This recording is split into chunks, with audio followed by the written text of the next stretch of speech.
Chapter 1266. Take this, old son. There it was again. Yizichin muttered inwardly, but he pretended he hadn't heard anything. He closed his eyes and didn't respond. He thought Murong Shui would give up as long as he ignored her. However, Yizichin had truly underestimated a woman's curiosity, even if she was a mature woman. Yizichin continued asking questions for 10-odd minutes, until he felt like he was about to break down. Fortunately, Jiang Yong, who was piloting the flying boat, had come to his rescue. We've arrived at Smoke Cloud City. Yizichin, who'd been enduring Murong Shui's torment this entire time, shot to his feet and ran to the side of the flying ship. The first thing he did was check out Smoke City's surroundings, as well as the fluctuations of divine power and auras. The sky was blue and the water was clear. Although the divine power outside the city was more violent, there were no other auras in the city. Then let's part ways here. When the time comes, I'll deal with the situation on my side, and then I'll come find you. Yizichin didn't have time to say anything else. He jumped off the flying boat. Murong Shui crossed her arms and watched Yizichin jump down. She couldn't help but snort. I get it. His forces in the lower lands aren't particularly strong, and upheaval is suppressing them. He's a man after all. Face is important. He's not willing to say it. All right, you don't have to study Brother Ye's gossip. Let's hurry and gather some cloud tobacco. Once we have 100 stalks, we'll go find Brother Yi. Perhaps he'll be of some help. Jiang Yong said. Yizichin landed safely on the ground, then took out his phone and searched according to the directions Wei Jie had given him. Yizichin hurried at top speed. In just a few minutes, he arrived at the location Wei Jie had sent him. This was indeed a village, and it looked like there were less than 50 families.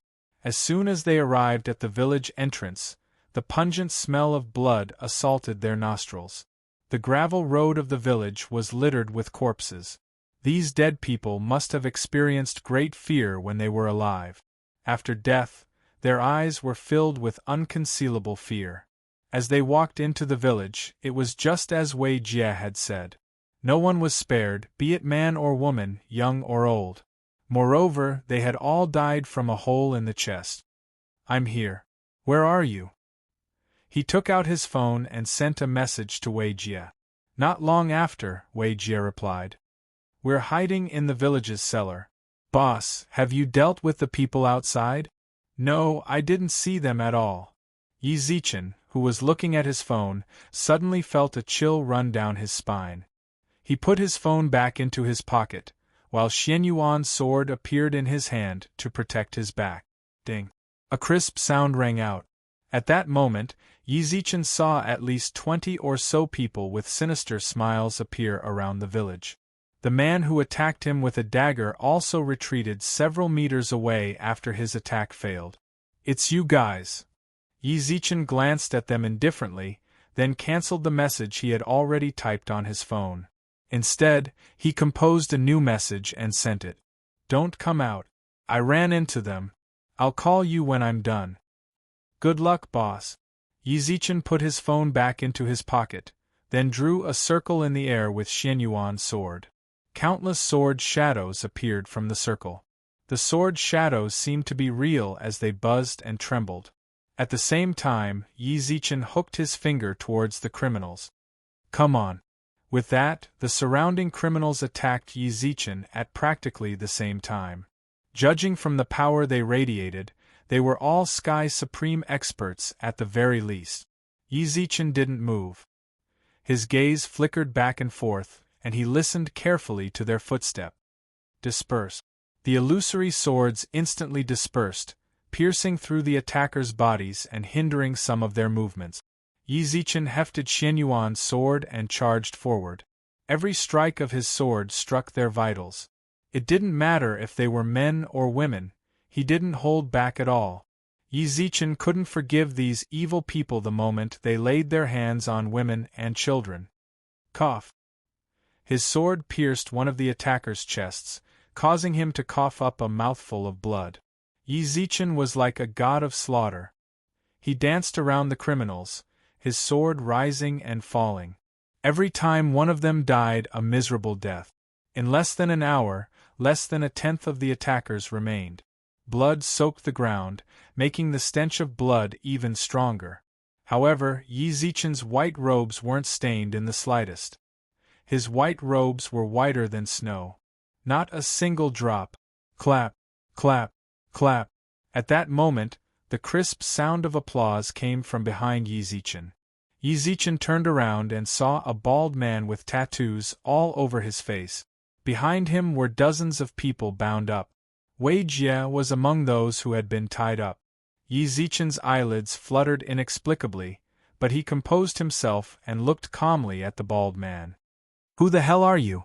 Bandits? Haven't you heard of us?" The bald man grinned, revealing his pearly white teeth. He licked his lips. "Little brother, you're quite capable. You actually killed so many of my subordinates.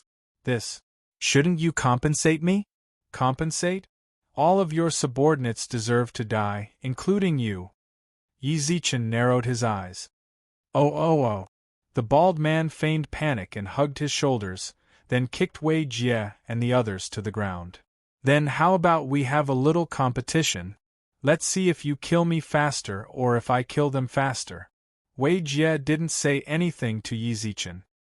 He knew very well that if he called Yi Zichen boss, Yi Zichen would be forced into a passive position. It was as if he didn't recognize Yi Zichen at all. He knelt on the ground, glaring, and the others did the same. In contrast, it was the villagers who were begging for mercy and shouting that they didn't want to die. Yi Zichen's heart was heavy. He knew every single one of these people alive. Wei Jie, Yuanhua, Yujilan. These were all former members of Upheaval's management. Compete with the bald man in speed and blade techniques? What if Wei Jie and the others killed him? He couldn't afford to compete with them in blade technique. "Fine, you win. Tell me, what compensation do you want? So long as you don't kill these people, I can satisfy any of your demands," said Yi Zichen. "Isn't that right? We bandits seek money. That sword in your hands looks pretty good. How about, give it to me?" The bald man's eyes flashed with greed. Yi Zichen didn't know why, but he got the feeling that. He recognized the Xianyuan sword. "That's impossible." Yi Zichen shook his head. "Then do you want them dead?" The bald man accurately placed his blade against Wei Jie and the others' necks. Yi Zichen was even more certain that the bald man knew who he was. "Tell me, who exactly are you?" Yi Zichen's gaze darkened, but the bald man's smile remained the same. "Don't worry about me. Just give me your sword." However, just as the bald man thought victory was within his grasp, a golden figure descended from the heavens. Suddenly, a golden figure descended from the sky, carrying a staff. Then, Yi Zichen heard a familiar roar. Chapter 1267. The great sage returns. Yi Zichen stood in front of the bald man. He looked up into the sky. That familiar roar couldn't possibly have come from anyone else. He was the great sage equal to heaven, Sun Wukong. His golden staff tore through the sky, carrying with it the might of an army. As the rolling shadow descended, the bald man's pupils shrank. Iron rings appeared on his arms and blocked the falling rod. He flipped to the side several dozen meters away, then stared intently at the great sage's descending figure. It really was the great sage. Yi Zichen's eyes moistened, but he found it hard to disguise his joy. Back when the demons invaded, the great sage had nearly been beaten to the brink of death. In the end, his master rescued him, and he'd gone missing ever since. 100 years later, he'd reappeared with the Rui Jingu Bang in hand. He was just as awe-inspiring as ever. "Brother, long time no see." The great sage grinned, then pointed at Wei Jie and the others. "I'll leave these people to you. Leave that demon scum to me. I've been cultivating for 100 years, but I feel like my bones are about to freeze." As the sound of his voice faded, the great sage cudgel in his hand pointed forward. "Yao, where do you think you're going? A demon? When he heard the great sage identify the bald man, Yizichin was stunned despite himself. Was the bald man a demon? He instinctively checked the bald man's aura, but there wasn't the slightest hint of demonic aura emanating from him. Next, he used his fiery eyes of truth to determine the bald man's identity. Still, he saw nothing out of the ordinary. Meanwhile, the great sage was still chasing after the bald man. Based on how he'd swung his staff, Yizichin could tell that he was at least a 9th stage Sky Supreme. Dealing with the demon shouldn't be too much of a problem. Yizichin decided not to chase after him. He left the bald man entirely to the great sage. Once the great sage returned, he'd ask him about the bald man's identity. He walked up to Wei Jie and the others. Wei Jie and the others were tied up in ropes similar to a mortal binding rope. After the ropes were untied, the villagers who were still alive expressed their gratitude. However, their expressions didn't show much happiness after surviving a disaster. Instead, they looked at the dead people in the village in a daze. She wanted to cry, but she couldn't. Yizichin looked at the villagers and sighed. Their families were definitely among the dead, and the river Styx could indeed bring them back to life. However, he couldn't help them beg Emperor Hades to revive them. The dead were gone. Yizichin could only hope that they would be able to walk out of the shadows soon. Yizichin retracted his gaze, then looked at Wei Jie and the others. "Are you guys all right?" "We're all fine. Fortunately, you came in time. Otherwise, we might have all died here." Wei Jie grinned. Upheaval's executives at his side looked even more fearful than before. The Divine Mountain was simply too dangerous. They were starting to regret their decision. It would have been better if they had stayed below.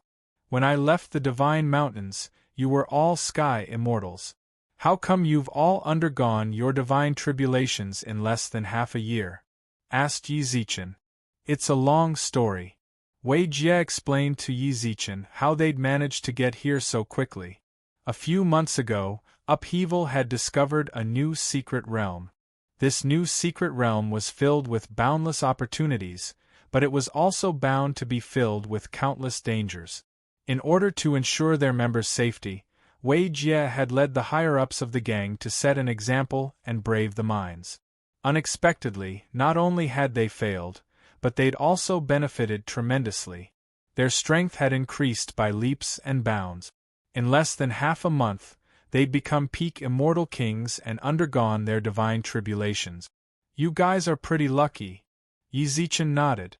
"After that, we stayed in the Divine Mountains for a while longer. We took care of the gang's internal affairs, then ascended. Coincidentally, the Divine Mountain we came from was the Northern Divine Mountain as well." Wei Jie chuckled. "If we came to the Northern Divine Mountain, then of course we had to seek shelter with you, boss. However, you didn't reply to me at first, so we found a village to settle down in."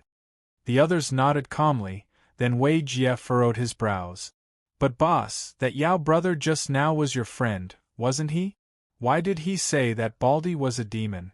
None of us sensed any demonic aura from him." "It wasn't just you. I didn't sense anything either." Yizichin narrowed his eyes. "But since the great sage says he's a demon, he naturally has his reasons. We'll just have to wait until he gets back to ask him." Speak of the devil. As soon as Yizichin said he'd wait for the great sage to return, the great sage picked up the half-dead Baldy and slowly walked towards them. The great sage strode like a dragon or a tiger, looking like he was returning triumphantly. When he reached Yizichin, the great sage casually tossed the Baldy to the ground. "Brother, how should we deal with this demon? I'm new here, so I don't know much about this place. You decide." After 100 years, the great sage seemed much more reserved. "Just now," he'd said, "I'm new here, so I don't know much about this place," and he'd left the Baldy to Yizichin. It was clear that although the great sage's spirit hadn't waned, he'd learned to restrain himself. Even now, the great sage still said the Baldy was a demon. "Great sage, you're saying this Baldy is a demon?" Yizichin arched his brows. "That's right, he's a demon. You can't tell, can you?" This bastard's hiding his aura really well. If not for my fiery eyes of truth, I really wouldn't have been able to tell. The great sage kicked the baldy viciously, then his eyes flashed with golden light. When the golden light shone on the baldy's body, the originally human-like baldy transformed into a demon in the blink of an eye. At the same time, a pungent purple gas was released from his body. He really is a demon. Wei Jie jumped in fright. Yi Zichen knit his brows as well. He looked at the bald man, who'd reverted to his true form, and fell silent. Fortunately, the great sage was here. If it weren't for him, Yi Zichen really would have mistaken him for a bandit. Great sage, look at those who have already died. Aren't they all from the devil race? When the great sage heard this, he looked over at the dead bandits. When the great sage's eyes of fire and gold shone on them, the bandits all turned into demons. They're all demons, snorted the great sage. When he saw this, Yi Zichen couldn't help but sigh. He glanced at the still-living baldy and snorted. You demons really are getting better and better. You're even using techniques like hiding your auras and pretending to be humans. At that moment, a flying boat flew past the village. It was Shui Mo and the others. Brother Yi, your side. As soon as the boat arrived, they heard Jiang Yong's loud voice. However, before he could finish his words, he was startled. Then, he jumped off the flying boat. Chapter 1268. A famous person of the lower realms. The rest of the people on the flying boat also landed. When they saw the demon corpses all over the ground and the bald man lying on the ground who was already on the verge of death, their eyes revealed faint shock. How come there are so many demons here? Shui Mo covered her mouth in astonishment. After the incident at Barren Sands City, the Divine Mountains have raised their guard against demons countless times over. How could they still get in? But you saw it for yourself. They still managed to get in. Yi Zichen sighed and shrugged. Did you guys finish harvesting the cloud tobacco? The cloud tobacco covered a pretty wide area, and quite a few people went there to harvest it. We told them Skyspan Academy had sent us, and that we'd only picked 100 stalks. The guards of Smoke Cloud City gave us 100 of them, and let us leave. Shui Mo pursed her lips. Murong Shui crossed her arms and circled the demons. Let's hand them over to the academy. That's what I was thinking. Yi Zichen nodded. You didn't get here from the start. These demons can hide their auras and disguise themselves as humans. Outsiders won't be able to detect them at all. If we hand them over to the academy, they might be able to make some breakthroughs. Are all demons like this now? Jiang Yong couldn't help but sigh. Perhaps because the baldy had overheard their conversation, he was worried that they'd see through their concealment techniques, so he tried to reverse the flow of his demonic energy and self-destruct. Behave yourself, old Sunday. With a bang, he struck the baldy with his staff, scattering the baldy's reversed demonic energy. At the same time, it sealed off his demonic sea, making it impossible for him to circulate his demonic energy. In truth, they'd noticed the great sage's arrival from the start. Although he was a Yao, Yi Zichen had recruited quite a few 9th-stage Sky Supremes to help him deal with the subterranean beasts. They instinctively assumed it was the great sage and his pack of Yao. However, when the great sage attacked, Jiang Yong's eyes flashed, and he took a few steps forward. That's the divine sea calming rod, isn't it? Jiang Yong stared wide-eyed at the great sage's golden-banded staff. When Murong Shui heard the commotion, she hurried over, scooted up to the great sage, and looked him up and down. It looks like it really is the divine sea calming rod, the 9th-ranked divine artifact on the divine artifact rankings. Murong Shui bit her lip as she spoke, then continued. Didn't they say the divine sea calming rod was in the eastern sea in the lower realms? You can't be the great sage, equal to heaven, Sun Wukong, right? That's me, old son. The great sage slammed his rod into the ground and said proudly. Great. I can't believe I'm seeing the great sage Su. Shun. Long sage you divine king man, eyes is as I can as. murmuring long as he was. As she could. The great sage's face turned green, but he never hit women or children with his rod. Even if he was unhappy, he could only endure it. As he san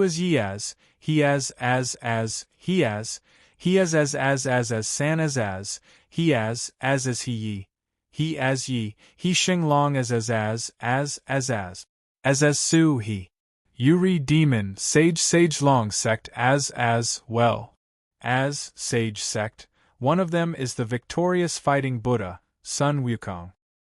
He's famous because of his birth. He's a supreme divine beast of the monkey clan.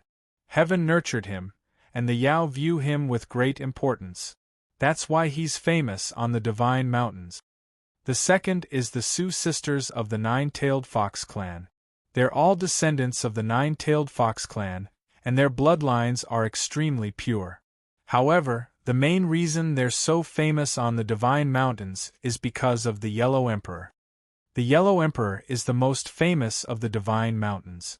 He's a human, and he has the #1 divine artifact of the primordial era, the Xianyuan sword.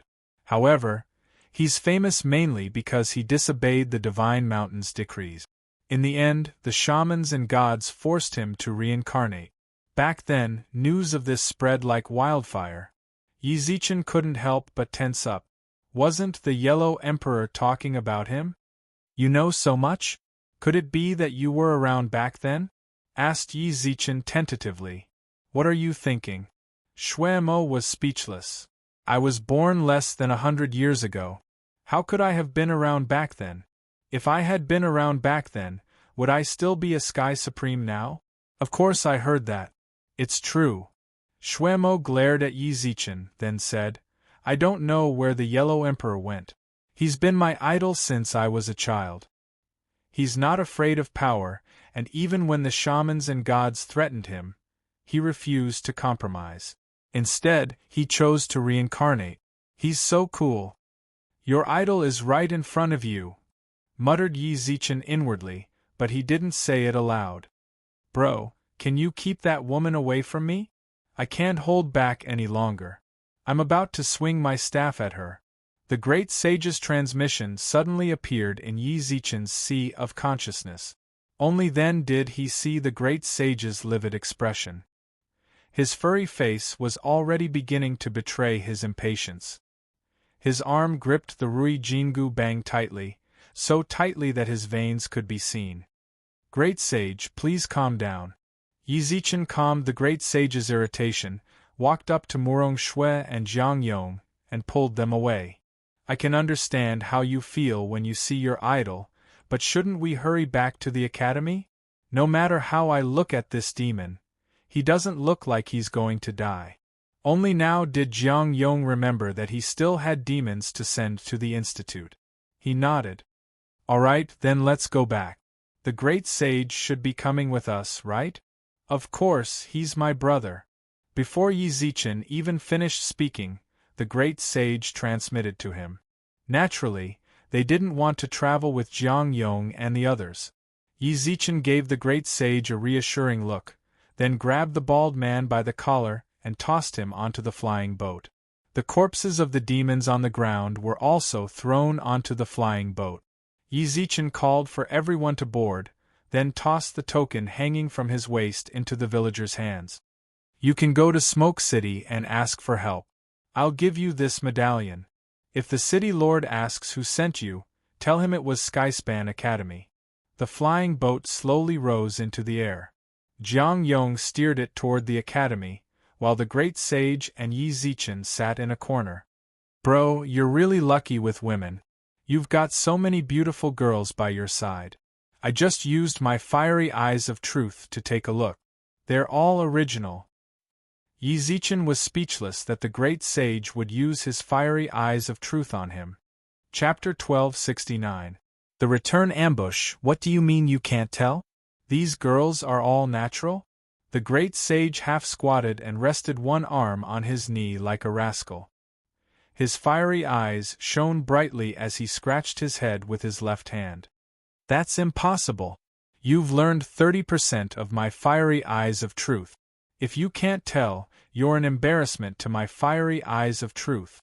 For some reason, Yi Zichen regretted bringing the great sage around the modern realm.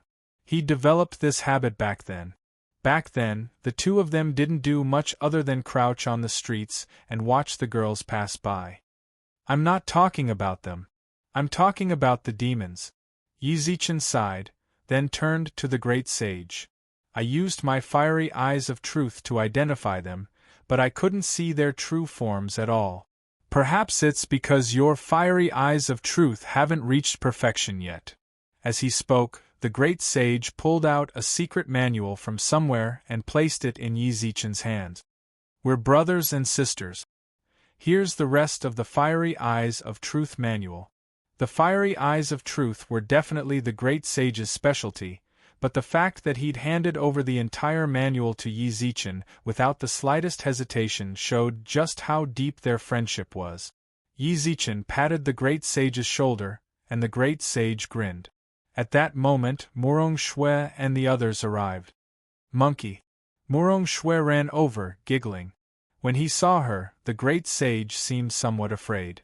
He instinctively scooted closer to Yi Zichen, not wanting to get too close to Murong Shui. This was the first time Yi Zichen had seen the great sage scared. What are you running for? It's not like I'm going to eat you. Murong Shui pursed her lips, and her eyes flashed with displeasure. How boring. All right, don't be afraid. In the future, even if you want me to come looking for you, I won't. As soon as she finished speaking, her gaze fell on Wei Jie and the others. Upheaval's members were gathered in twos and threes. For some reason, they sensed something amiss. Then they saw Murong Shui smile and approach them. Your platoon leader Ye's friends, right? Regiment Commander Yi? Wei Jie and the others were stunned, but they quickly understood that the platoon commander Yi she was referring to was undoubtedly Yi Zichen. After hesitating for a while, Wei Jie nodded. When Murong Shui saw this, a faint smile appeared on her face. She moved closer mysteriously. I heard that Commander Yi has a faction under the sacred mountain. What faction is it? All right.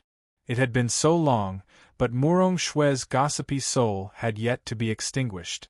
At the mention of the lower lands, Wei Jie and the others couldn't help but reveal proud expressions. We are chaos. What nonsense are you spouting? Before he'd even finished speaking, Yi Zichen covered Wei Jie's mouth and glared at him. You're just a subordinate faction of upheaval. What's there to say? Yi Zichen looked at Murong Shui speechlessly. To tell you the truth, we're actually upheaval's subordinate faction. But don't blame me. Upheaval really is powerful in the lower lands. For the sake of survival, we have to rely on them. I didn't tell you before because you said you didn't get along with upheaval. I was afraid you'd hate us for being a small faction, so I didn't tell you. See if I'm telling the truth. When Murong Shui heard that, she turned to the two golden flowers and laughed heartily. She even extended her hand. Before long, the Appearance Association's golden flowers and Shuimo took out 2 bags of coins and reluctantly tossed them into Murong Shui's hands. No wonder Murong Shui and the others kept asking. They'd been making a bet. Murong Shui laughed triumphantly in front of Shuimo and the others. Yi Zichen took this opportunity to glare viciously at Wei Jie and the others. If he'd come out in time, they would have been exposed. Wei Jie and the others understood. They'd almost said the wrong thing just now. Suddenly, the flying boat that was tearing through the sky slowly came to a stop. Everyone on the airship turned to look at Jiang Yong. Pan Sheng was already setting up a spirit formation around the airship. Murong Shui, who'd won the bet, glanced up ahead. What is it? There seems to be something up ahead. Jiang Yong, who was piloting the ship, stared intently ahead. Yi Zichen took a few steps forward, but didn't see anything out of the ordinary. Great Sage. Jiang Yong called the Great Sage over. The Great Sage's eyes flashed with golden light as he looked ahead. After a few breaths of time, the Great Sage's pupils constricted. Retreat. Jiang Yong didn't doubt him. He immediately piloted the ship backward. Not long after they flew out, Dozens of figures soared into the sky from the original flying ship. Behind them was a chaos that was 1,000 feet wide, and there seemed to be a person sitting in that chaos. Are they demons? Yi Zichen's fiery eyes couldn't discern the attackers' true identities, but given that they'd ambushed them, there was an 80% chance they were demons. As expected, when Yi Zichen asked, the great sage nodded solemnly. Everyone's hearts went cold. Being able to fly meant they had a certain level of understanding of heaven and earth. They were at least 7th stage Sky Supremes. From the looks of it, there were around 40 of them, and only 8 of them were 7th stage or higher. How far are we from Skyspan City? Asked Yi Zichen. We're close. If we fly at top speed, we'll be there in a dozen or so minutes. Jiang Yong furrowed his brows. At that moment, the retreating ship seemed to bump into something. When they looked back, they didn't see any ancient mountains or trees. Pan Xing. He glanced at Pan Xing, who reached out and placed his hand on the barrier, only to shake his head. Can't you break it? Asked Jiang Yong. I can, but I'll need a lot of time to analyze the formation's structure, as well as where the formation's eyes and foundation stones are. By the time I find them, the demons up ahead will have long since caught up. Pan Xing's gaze was solemn. Everyone's expressions were unsightly. Xuemo spoke up as well. Doesn't that mean we can only charge out from the front? I'm afraid that's impossible. Pan Xing was a formation master himself. He really wanted to give them hope, but from a professional standpoint, he had no choice but to give them the truest answer. It was also the one they didn't want to hear. A formation can't just seal off one direction. Right now, we're completely trapped here. There's no way out. Chapter 1270. The Great Sage's display of might, is that all we can do? Jiang Yong stared intently at Pan Xing. Given the situation they'd just witnessed, if they wanted to capture the person who'd set up the formation, they'd have to face off against a few dozen experts at the same cultivation level as them. That was simply a fool's dream. Of course there's another way, which is to use brute force to break the formation, said Pan Xing, listing yet another method none of them could pull off. If they could really break the spirit array, then they wouldn't have retreated when they faced the devil race. I really don't understand what you're worried about. At this moment, the great sage, who had taken out the Rui Jingu Bang, laughed arrogantly. His fiery eyes burned with the desire to fight. Just fight them. If you want to fight, then I'll fight. His simple, crude answer was like a shot in the arm. Everyone felt a jolt of adrenaline. Murong Xuen narrowed her eyes and snorted. Who says we're not? Just fight them. Jiang Yong, you're really embarrassing. You're just trapped inside. Look at how scared you look.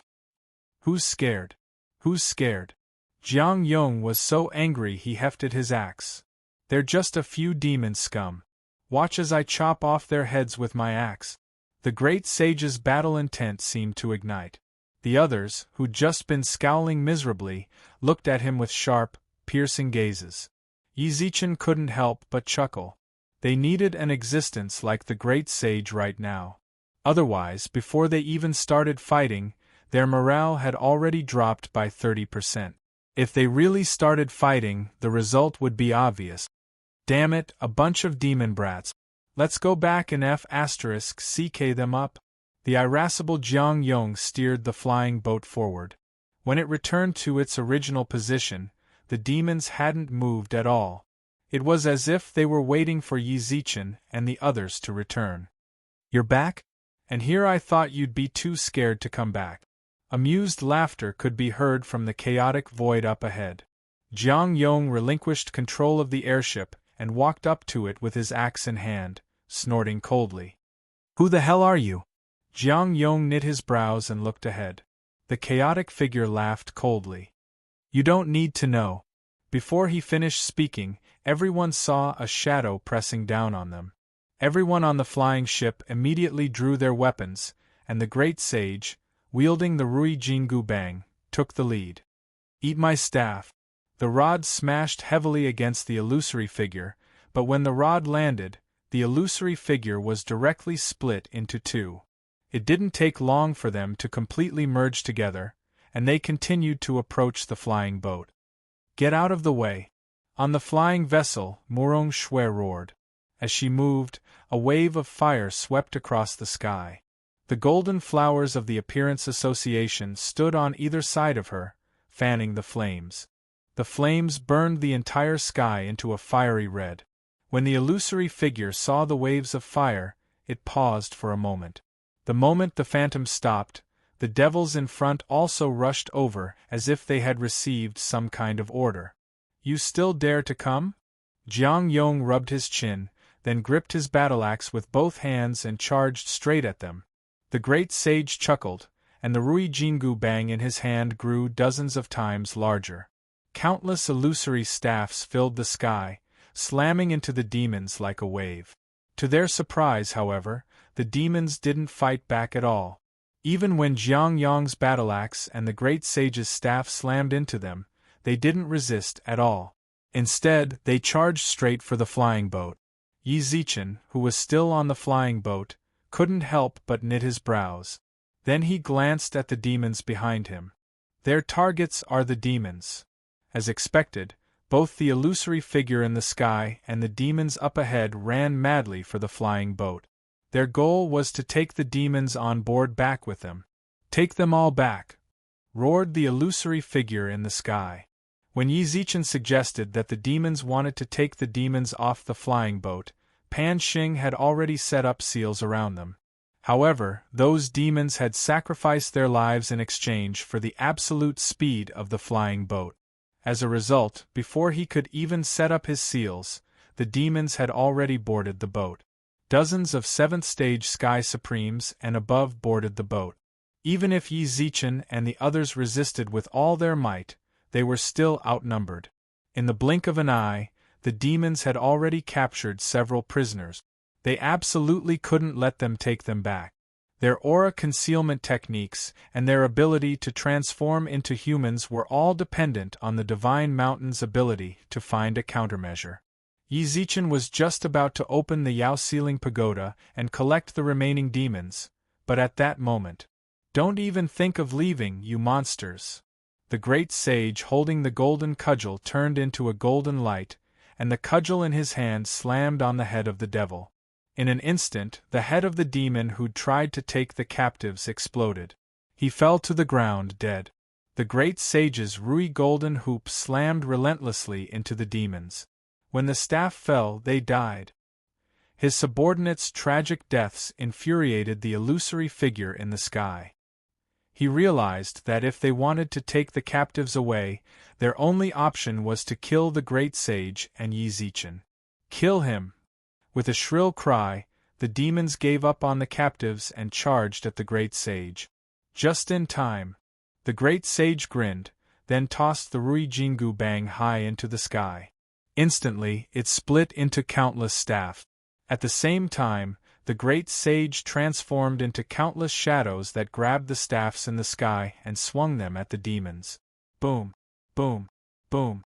Boom! Yi Zichen and the others didn't even need to do anything. The great sage wiped out all the demons on his own. Once the demons were dealt with, the great sage's clones returned to his body. He stood majestically in the sky, Rui Jingu bang in hand. "That monkey's really fierce." Murong Shui and the others couldn't help but sigh in amazement, but at that moment. "That's right." All of a sudden, a low voice rang out in everyone's ears. When they looked up, they saw that the entire void seemed to have been torn apart by someone. A pair of large hands reached out from the crack and grabbed the first illusory figure. It even seized the opportunity to take away all the demons on the flying boat, including the ones who had been killed by the great sage. When the awe-inspiring great sage saw this, he somersaulted and followed. He swung his staff viciously, but the other party simply flicked his fingers. Whoosh! The great sage retreated at top speed. The Rui Jingu bang instantly lengthened and stabbed into the ground to slow his retreat. Even so, he still managed to drag out a 1,000-meter-long line on the ground before he was able to stabilize himself. Not bad at all. Another low growl came from the sky, followed by a snort. Who are you? The great sage narrowed his eyes, returned his staff to its normal size, and propped it against the sky. Chapter 1271. Emperor Yu. Everyone aboard the flying vessel was infected by the great sage's heroic spirit. Even if the thing in the rift was something they couldn't possibly stand up to, they still couldn't. In the face of that existence, all of them, including the great sage, were as insignificant as ants. But when the great sage straightened his back and called out his name like a god equal to the heavens, then looked fearlessly at the rift, anyone would be moved by this. What's your relationship with Patriarch Subhuti? Voices drifted through the rift from all directions. When Yi Zichen heard this, he was stunned. Wasn't Patriarch Subhuti the great sage's master? Why would this devil suddenly bring this up? However, if he asked this, wouldn't it mean that he was actually a bit afraid of Patriarch Subhuti, and didn't dare to act rashly against the great sage? It seemed that even in the divine, Yao, and demon realms, this ancestral master was an incredible existence. When the demon mentioned Patriarch Subhuti, a hint of astonishment flashed through the great sage's eyes. However, in the blink of an eye, he composed himself. I don't know him. Yi Zichen wasn't all that surprised by the great sage's answer. Patriarch Subhuti had said clearly that he couldn't speak his name in public. He respected his master's wishes, so there was nothing wrong with him saying this. Then who did you learn that myriad Buddhas greeting the sect from? I, son, was born of heaven and earth. No matter what I do, I'm self-taught. Do you dare come out and meet me? The great sage roared at the sky, then straightened his neck and stared intently at the rift in the sky. This is the God realm, so it's not convenient for me to show myself. But if you want to see me, I can come out and meet you. There's no harm in that. As soon as he said this, everyone on the flying vessel turned to look at the rift. Then they saw that the rift, which was only a few 100 feet wide, instantly split into 100 feet. Through the rift, they saw a pitch-black background. However, within the darkness, they seemed to see countless eyes glowing with purple light, staring intently at the land below.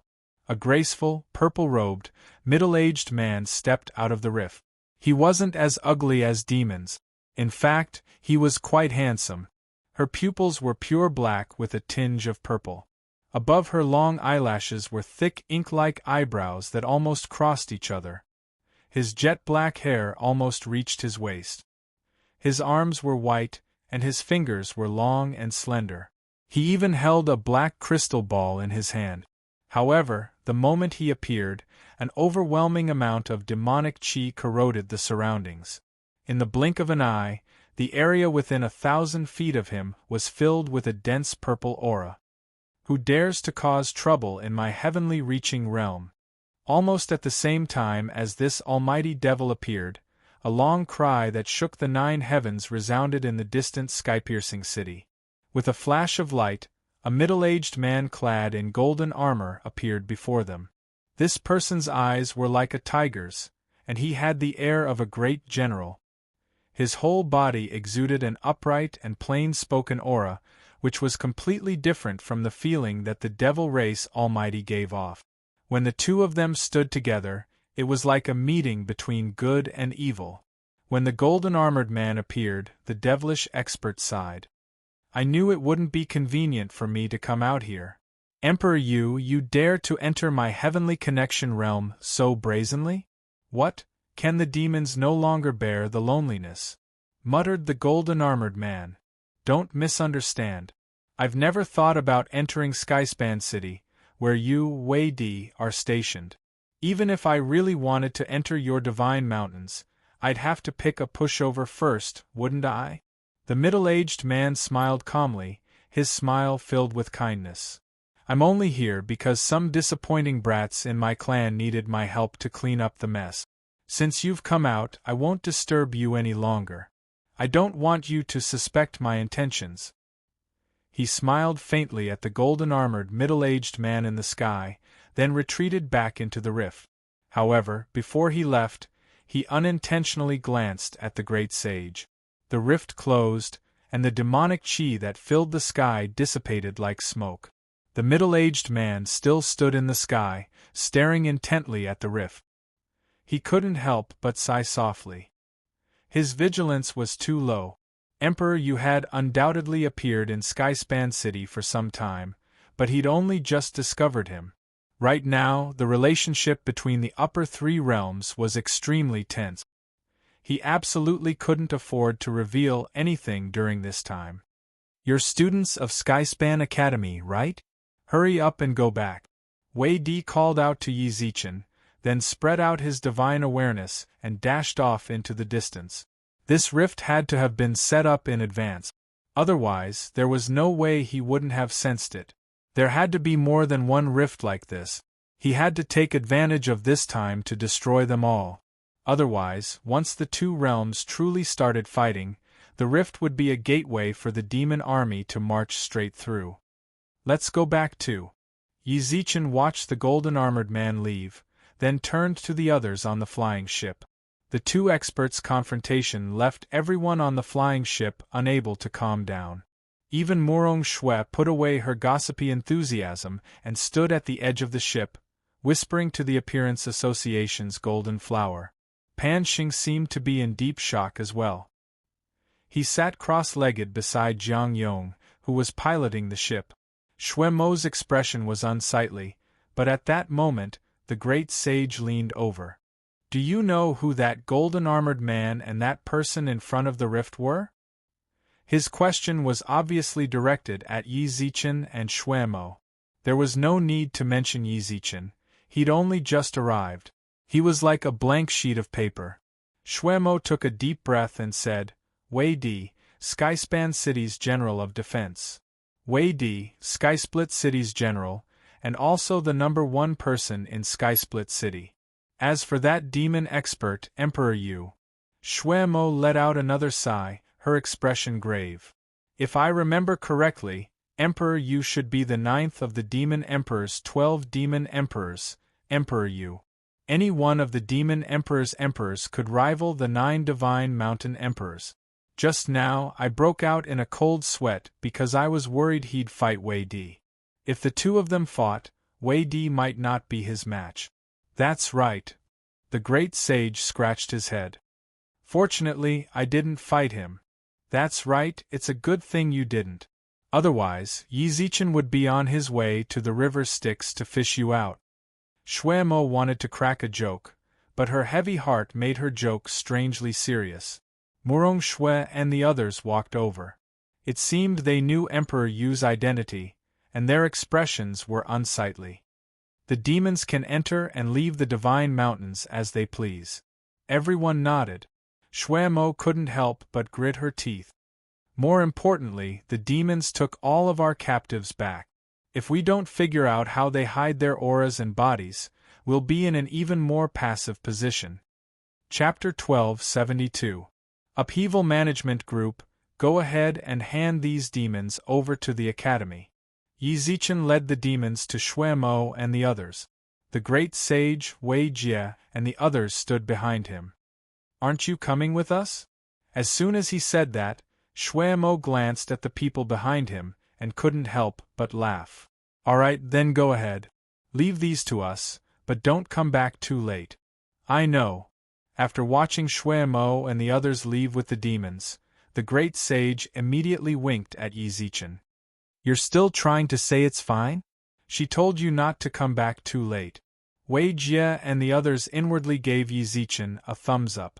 They knew that in the lower lands their boss still had a beautiful wife. Now that he was on the Divine Mountains, he still wasn't willing to be lonely. When he saw their expressions, Yi Zichen was speechless. "Can you guys stop overthinking things? Shui Mo and I are brothers. She told me not to come back too late because there's a student society ranking competition. She's afraid I won't be able to participate."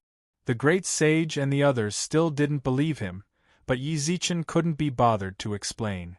"Hurry up and go. I'll find you a place to stay."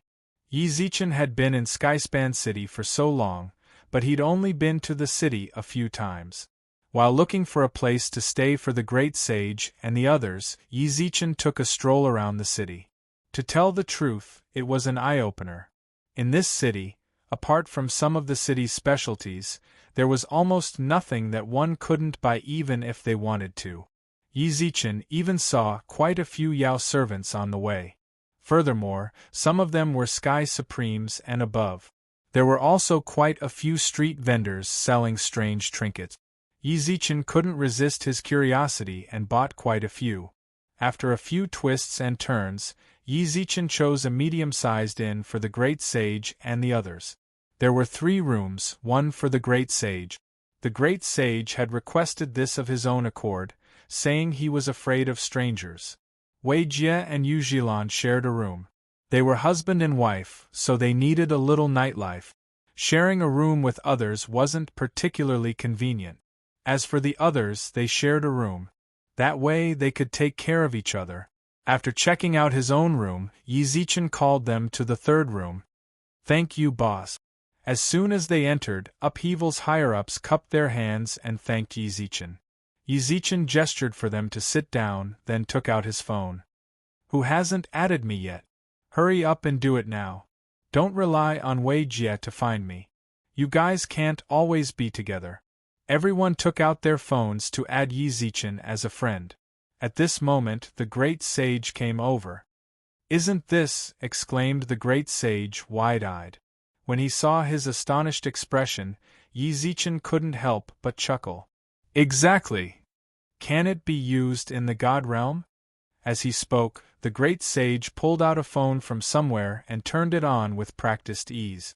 Before long, his phone started ringing non-stop. The great sage looked at the endless stream of messages on his phone and pointed at the screen, speechless for a long time. "I've brought the people from the heavenly court and the underworld to the God realm. Now the information network in the God realm is completely set up, and we can even contact the people below." "Are you serious?" With that, the great sage dived into the red packet server. He didn't know if he was nervous or something, but his hands trembled as he typed. "Monkey King, I, old son, am here." This message was like a nuclear bomb exploding in the chat group. The previously bustling chat group instantly fell silent. In fact, the silence was even more severe than when Tai-Bai Jinxing had appeared. "God of Thunder, Great Sage?" The first message to appear was from the God of Thunder. "God of Thunder, Great Sage, you're not dead? Neza, Great Sage, you're still alive? Pagoda-bearing Heavenly Kingly, are you still alive? Yulao, am I seeing things? Why did the Great Sage send a message just now?" Everyone in the group gasped in shock at the Great Sage's appearance. This wasn't their fault. When the demons invaded, everyone thought the Great Sage had died. Furthermore, they hadn't heard any news of him in the past 100 years. Just like Yi Zichen, they all thought he and the Great Sage had died in the demons' invasion. Those who'd once been on good terms with Yi Zichen and the Great Sage in the heavenly court and the underworld were in low spirits. It wasn't until Yi Zichen appeared that they were astonished. Now that the Great Sage had appeared. "Monkey King, Tui Tui. I, Lai Sun, am still alive and well. What do you mean he died? Monkey King, don't you know that I have 72 transformations? That means I have 72 lives. God of Fortune, it's great that the Great Sage is still alive." Everyone in the group cheered. The Great Sage laughed heartily as he sat to the side and chatted with the others. Yi Zichen looked around for a while longer, then exited the chat. He clicked on his contacts and saw that Yuan Hua and the others had already added him as a friend. After confirming their requests, Yi Zichen pulled up a new chat group. Group name: Upheaval Management Group. Yi Zichen, talk in the group. Wei Jie, here. Yu Jilan, here. Yuan Hua, here. After confirming that everyone was in the group, Yi Zichen put away his phone and said, "From now on, if you have any problems, discuss them directly in this group. In the future, if you have any problems, you can discuss them directly in this group. This group is for our future executives. You can discuss all matters big or small in this group. If you have something you want to report to me in private, just click on my profile picture and send me a private message. Understood. Wei Jie and the others nodded one after the other. Yi Zichen continued. You guys should know how to create groups, right? Once cell phones become more common, you can add all of our members to the group. Of course, you can't add them all to the same group. You'll need a few hundred people to create separate groups to manage. The group leader will create a group, and then the group leader's group leader will create a group to manage the group. Do you understand? Everyone nodded. Yuan Hor was the only one who hadn't quite caught on, perhaps because of his age. Wei Jie smacked him on the back. I'll explain it to you in detail in a bit. Yuan Hua nodded in a daze. Yi Zichen took out his phone. Before long, a red packet appeared on his screen. The phones of the surrounding executives all rang. Wei Jie was the first to take out his phone and click on the red packet. When he opened the red envelope, he was in a daze. Boss. Wei Jie's jaw dropped for a long time, but he couldn't speak. The red packet he'd just received was probably worth more than 1 billion yuan. The others also clicked on red packets, but there was only one. None of them received it. They all turned to look at Wei Jie. When they saw the scrolling notifications, they were dumbfounded. This is the startup capital I'm giving you. Chapter 1273. Demon Dharma Body complete. Yi Zichen had long since planned to establish upheaval on the Divine Mountains. He couldn't avoid a battle with the Shao family. If he wanted to shake up such a colossus, he had to take things one step at a time. As he looked at the resources on his phone, Wei Jie's heart burned with passion. Yu Zhilan and the others had only just ascended the Divine Mountains, so they probably didn't have a clear understanding of the value of these resources. But he was someone from the Divine Mountains. He'd been banished from the Divine Mountains to the lower lands. He had a basic understanding of the Divine Mountains, so he understood what these resources represented. So long as they had at least a few Sky Supremes among them, they could rely on these resources to establish a mid-level faction. But the problem they faced was that they didn't have any Sky Supremes. Wei Jie and the others were only Earth Supremes. Yi Zichen was the only Sky Supreme they had.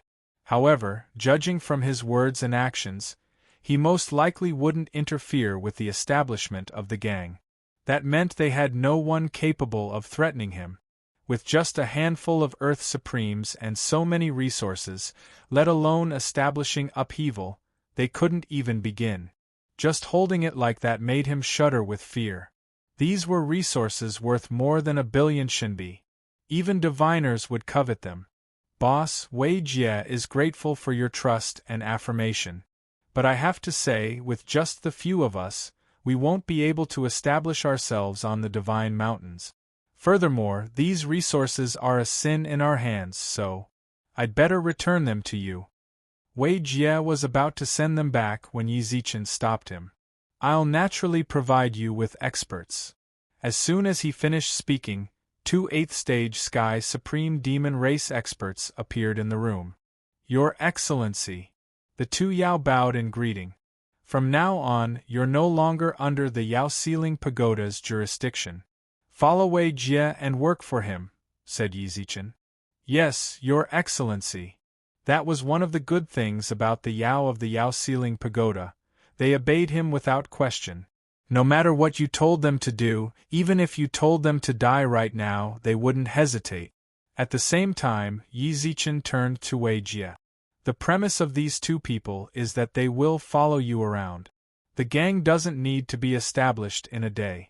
In the early stages, you should first understand some of the complicated forces in the immortal realm. When the time comes, you can take your time to plan the establishment of the gang. 8th-stage Sky Supreme Yao had naturally come from the Yao Sealing Pagoda. Yi Zichen hadn't handed them all over to Wei Jie right away because he was worried that they'd attract too much attention. The relationship between the Divine Mountains and the Yao realm hadn't been particularly harmonious lately. Wei Jie's previous worries were based on the fact that they didn't have any experts to back them up. Now that they had two 8th stage Sky Supreme demonic beasts, his previous worries could be dispelled. All right, leave everything to me. When Yi Zichen saw his solemn nod, he chuckled and nodded back. Don't suspect those you employ, and don't employ those you doubt. He had handed so many resources to Wei Jie, never suspecting that he would run away with them. In the lower lands, he'd always been the leader of upheaval. He'd also been in charge of the gang's operations, so he'd be more familiar with them. Oh, when did two more people appear? The great sage, who'd been playing with his phone all this time, put it down and arched his brows at the two Yao. Under his gaze, a trace of fear flashed through the eyes of the two divine beasts. Yao! After carefully examining them, the great sage craned his neck. They're my subordinates. Yi Zichen chuckled and explained their identities, then gestured at the great sage's phone. Why aren't you chatting with your old friends in the group anymore? How boring. The great sage smirked. How is it boring? Isn't the group still the same as before? Asked Yi Zichen. Yang Jian isn't here. As soon as the great sage said that, Yi Zichen's heart trembled. The great sage continued, Before, if he'd been in the group, we could have cursed at each other for a while. Although I don't like the look of him, he's definitely more interesting in the group than he is now. I wonder where he's gone now. Isn't that right? Yi Zichen nodded. An invasion of the demon race caused the world we live in to fall apart. My old friends, some are dead, some are injured, and some are scattered. The demon race is really a hateful race. That's right, how detestable. By the time Yi Zichen returned to Skyspan Academy, it was already late at night. Quite a few students were still walking around, sitting cross-legged, and absorbing the essence of heaven and earth. Yi Zichen returned to his room, his mind still replaying the great sage's desolate expression. They'd all experienced the demon's devastation. They knew full well just how vile their behavior was. They'd mocked themselves for being weak and worked hard to become strong, but at the same time, the demons had left scars in their hearts that were difficult to erase. When Yi Zichen first arrived on the Divine Mountains, he'd looked down on the two races' harmonious coexistence with disdain. Was the demon race really worth living in harmony with? Perhaps some of them were, but most of them were just too ambitious. A great war was bound to break out between the gods and demons. The only thing he couldn't be sure of was when it would happen. But so long as that day came, Yi Zichen was determined to reclaim everything with interest. Yi Zichen set aside his scattered thoughts. Whenever he thought of the demons, his emotions stirred involuntarily. He took a deep breath, then sat cross-legged on his bed. All this time, Yi Zichen hadn't checked on his Dharma body's condition. Now that he did, he discovered a 12-winged youth sitting cross-legged on the ground. The youth's hair was snow-white and his eyes were closed. It was almost complete. The Dharma body's basic structure was complete. All that was left were a few minor details. Based on Yi Zichen's conservative estimates, if he let it grow on its own, it'd be complete in about a week. However, Yi Zichen had waited so long that he couldn't wait any longer. Buzz!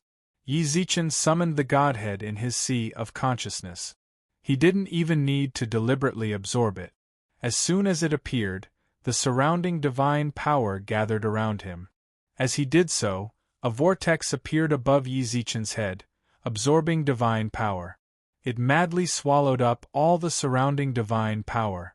As it swallowed up the surrounding divine power, the Dharma body inside him began its final stages at a speed visible to the naked eye. Soon, the last strand of divine power was infused into it.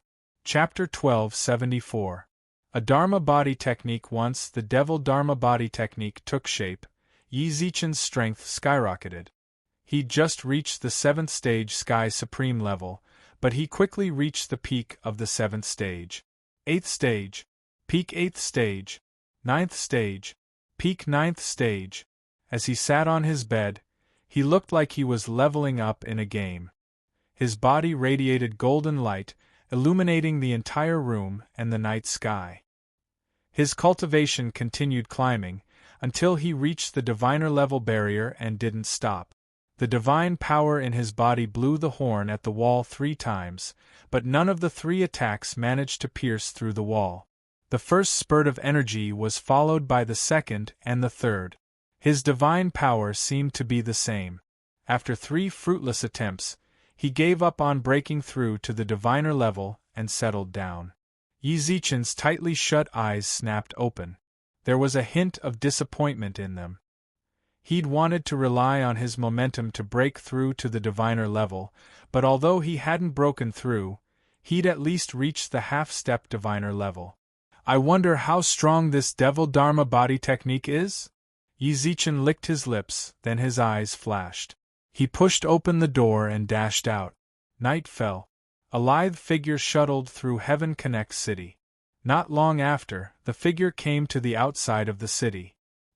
He flew 100 miles out of the city and made sure that there were no tribes or villages in the surroundings before he stopped. He was Yi Zichen. There was no way he could figure out how strong the Devil Dharma body technique was just by sitting in his room. He might as well test it out and see for himself. Yi Zichen's Devil Dharma body technique was connected to him, so when he transmitted his consciousness to it instantly, his body seemed to be enveloped by a ball of warm energy. A giant kneeling on one knee suddenly appeared with Yi Zichen at its center. In the blink of an eye, it was as if his soul had been stripped away and absorbed into the Devil Dharma body technique. Through his divine soul, he could control the Devil Dharma body technique's body. When it rose to its feet, he immediately felt as if the entire world had changed. It was as if he were a god in control of everything. His every word and action determined the life and death of all living things.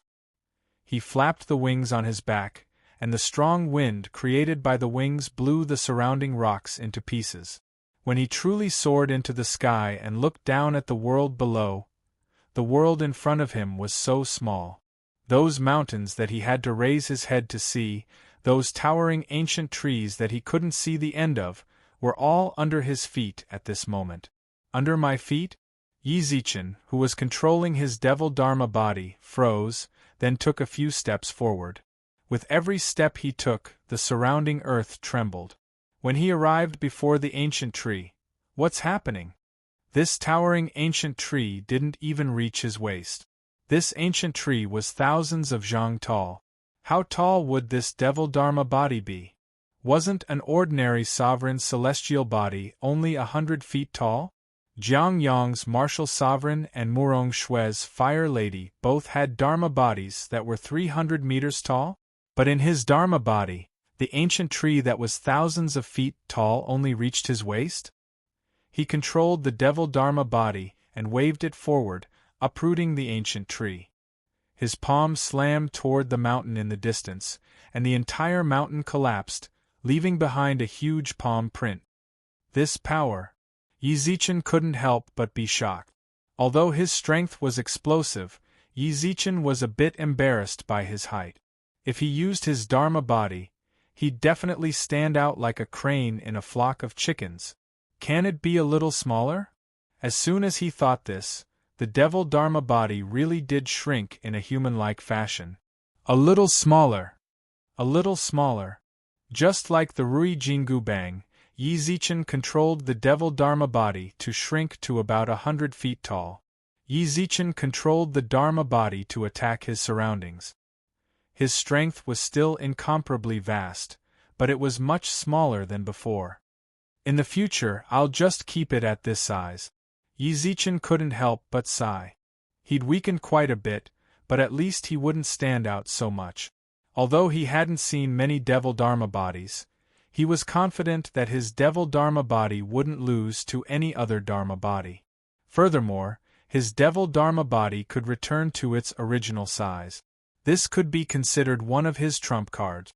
As he fought, he suddenly grew 10,000 feet tall. Wouldn't his opponent be stunned? However, he had to admit that maintaining the Dharma body was a huge drain on his divine power. Even though Yi Zichen had a godhead to support him, after an hour, he felt his divine power draining away. He was exhausted. He dispersed his devil dharma body, then stood on the ground and muttered to himself. His current realm should be a half-step celestial being, or above that. Given his current strength, he was definitely at the peak of Skyspan Academy.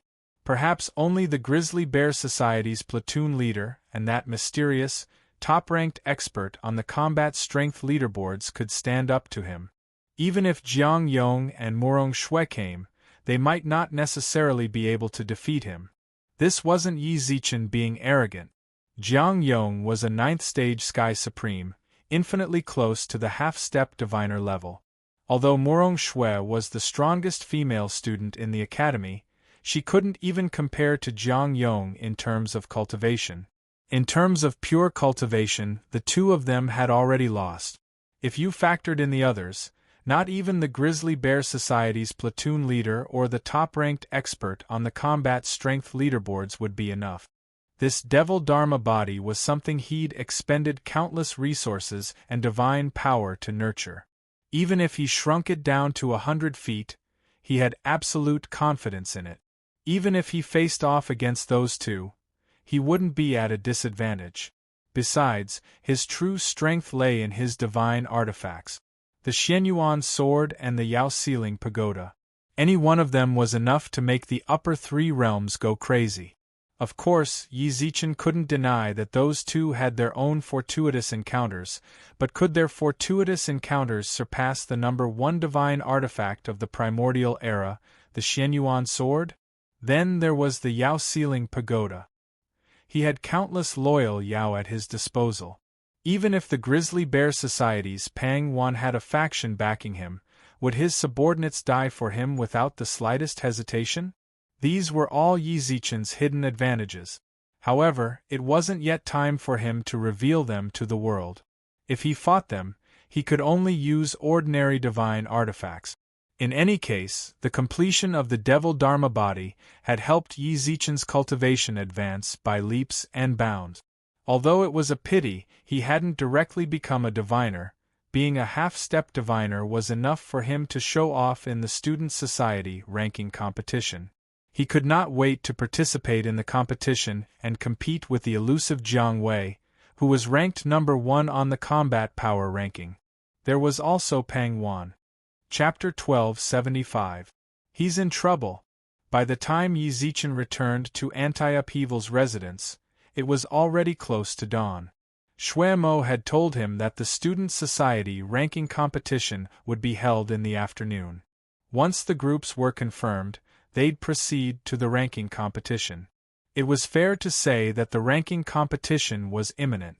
The ranking competition wasn't just a matter of ranking, it was also a matter of face.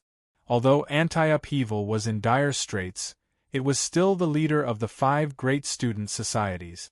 If they could get into the top 5, that would be fine.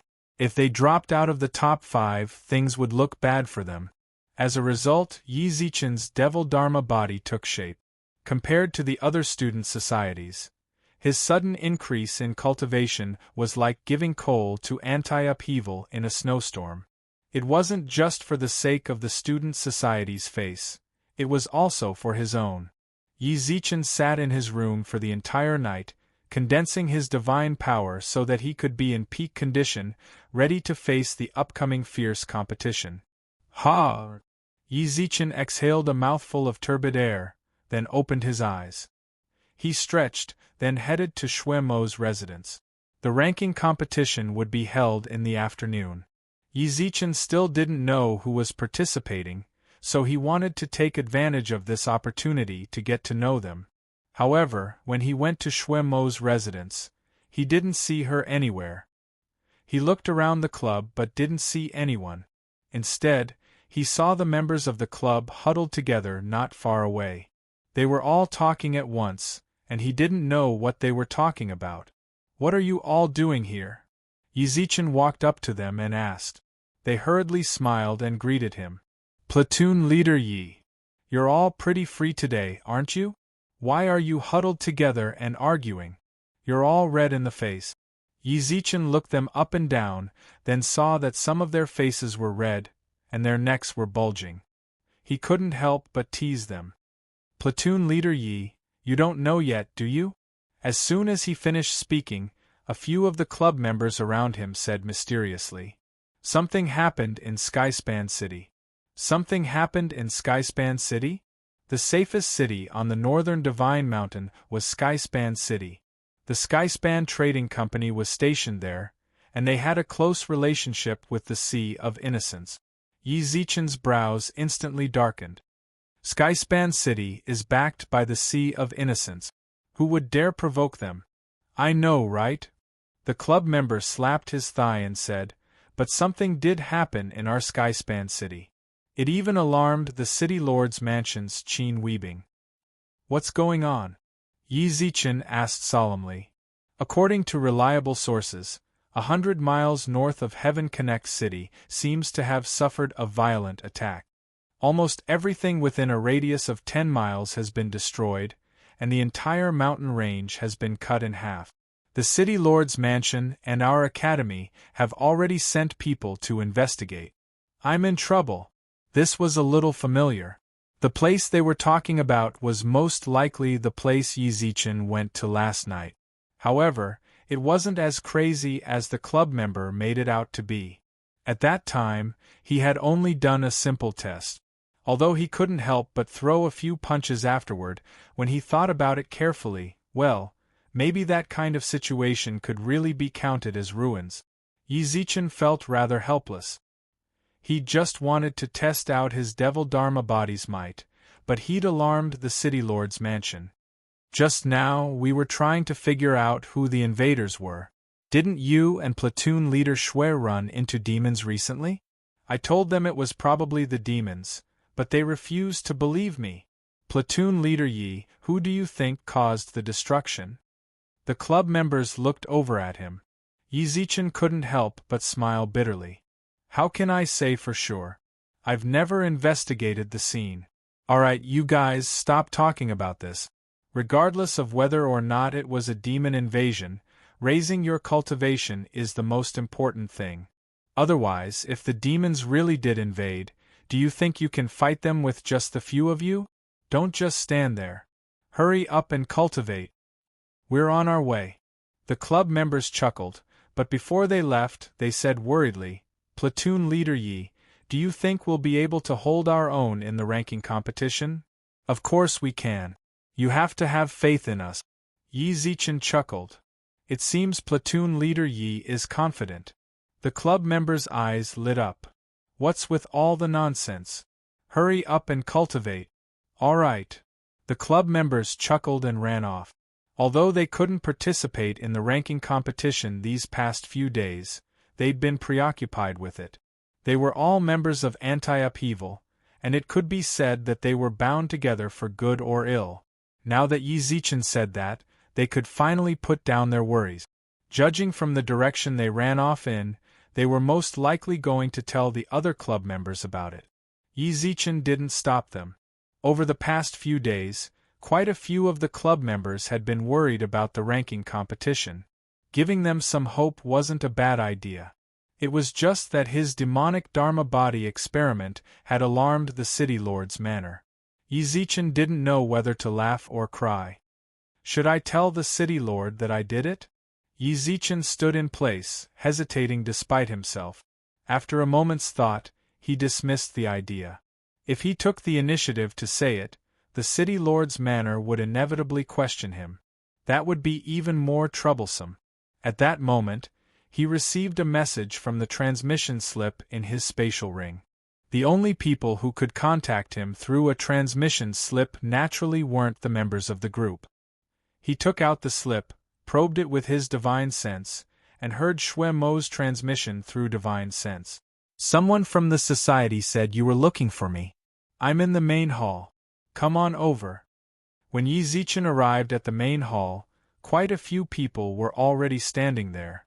Yi Zichen recognized all of them: Luo Zi, Li Hu, and Qin Guangfa. All of Anti-Upheaval's administrators were present, but there seemed to be someone else standing in the middle of them. It couldn't be Shui Mo. Although Shui Mo was a woman, she wasn't short. She couldn't compare to Li Hu or Qin Guangfa, but she was on par with Luozi. However, Luozi couldn't even see the person standing in the middle of them. Through the gaps between them, Yi Zichen could vaguely make out a pair of pink shoes. "What are you standing around for? Let's go in." Just as Yi Zichen was trying to figure out who that person was, Shuemo walked past him with a plate of freshly washed fruit. "Wait a moment." Yi Zichen pulled her back and asked, "Who's inside?" "They're helpers I invited for the ranking competition." Shuemo smiled mysteriously. "Come with me. I'll introduce you two to each other." Shuemo followed her into the main hall and set the plate of fruits on the table. Then, a doting look flashed through her eyes as she walked in between Li Hu and the others. "Society head." Shuemo nodded at them, then narrowed her eyes and smiled. "Bebe, I'll introduce you to a good friend of mine." As she spoke, Shuemo walked over, holding the hand of a young girl who looked to be in her teens. Yi Zichen's expression froze, but the girl merely smiled and cocked her head. Chapter 1276. They're all sisters-in-law. When Yi Zichen saw the mischievous little girl, his head buzzed. Wasn't this Shui Honghong's little sister, Shui Bebe? Shui Bebe giggled and waved, her eyes flashing with craftiness. She'd known about Yi Zichen long ago, so when she saw him, she wasn't surprised at all. "Yi Zichen, what are you doing? My little sister is greeting you." Shuemo patted him on the shoulder. When he heard that, he didn't even raise his brows. "You're saying she's your little sister?" "That's right. Why? Shui Bebe is my little sister. I'm the second oldest in my family, and I have an older sister." "Your real little sister?" "Of course. Do you think we don't look alike?" Shuemo pulled Shui Bebe into her arms and blinked. "Alike, alike." Yi Zichen nodded absent-mindedly. He'd long since suspected that Shuemo's family was unusual on the northern Divine Mountain, and Great Emperor Shui Yang's appearance only confirmed his suspicions. However, he'd never considered that Shuemo was from the Sea of Innocence, and that Great Emperor Shui Yang was the Sea of Innocence's leader. If that was the case, then Shui Honghong was Shuemo's older sister. Only now did Yi Zichen realize that when Emperor Hades teased him about being Shui Yang's son-in-law, he hadn't been referring to him and Shuemo. Did that mean Emperor Hades knew about his relationship with Shui Honghong? Emperor Hades was a little too terrifying. "Hey, what are you doing? Why are you so distracted? We'll be deciding the groups for the ranking competition this afternoon, and tomorrow's the competition. You're our society's main force. This won't do." Now that he knew who she was, Yi Zichen didn't know what to do. She was his little sister-in-law. "I'm absolutely fine with the ranking competition. I just wanted to ask. Your real name is actually Shuemomo, right? You're pretty smart, aren't you?" "I'm Shuemomo. The three of us have double characters. However, I didn't want others to know I was the Sea of Innocence's second daughter, so I dropped the mo." Shuemo nodded. Yi Zichen really wanted to call her his little sister-in-law, but in the end, he resisted the urge. It was better not to expose their relationship. Otherwise, how could they still be brothers in the future? The second daughter of the Sea of Innocence. TSK. I never would have guessed that I'd end up clinging onto such a big thigh. Yi Zichen chuckled and teased. Shui Bebe, on the other hand, was somewhat unwilling. "I'm the third miss of the Sea of Innocence, aren't I? I'm talking to you, but you're ignoring me. You's just as rude. You're on. Did you see Yi Zichen at first?" Shuemo was stunned. Yi Zichen's expression froze. Shui Bebe hurriedly corrected herself. "Second sister, you've misheard. How I'm Chun Tian, a sister. Do you think I have freedom like you and big sister? I you, he, I zer. I Chun, re, xt Chun, I Tian yi, I xt Chun. I Tian, don't mind me, my sister is young. It's fine." Yi Zichen waved his hand, then arched his brows. "But you just said she's a helper you invited? Are you sure? What do you mean? Are you looking down on me?" Let me tell you, I'm really strong. Even your academies, Ironback Black Bear, Pang Wan and that mysterious Jiang Wei might not be able to beat me. You'd better be careful. If you keep being so rude to me, I'll teach you a lesson. Shui Mo raised her fists and snorted angrily. Shui Mo's expression remained apologetic as she gestured for Yi Zichen to bear with her. How could Yi Zichen possibly get angry with her? However, he did like one thing she'd said just now. Ironback Black Bear. That was a rather righteous title for Pang Wan. Later, Yi Zichen learned that the student societies needed 5 members and 1 substitute. Anti-upheaval's members were naturally Luo Zi, Li Hu, Chen Guangfa, Shui Mo, and Yi Zichen. They'd invited Shui Beibei to help avoid any injuries. That way, they wouldn't have enough members. According to Shui Mo, Shui Beibei was actually a student of Skyspan Academy, but she'd always been cultivating in the Sea of Innocence. That was the only reason she'd counted Shui Beibei as a participant.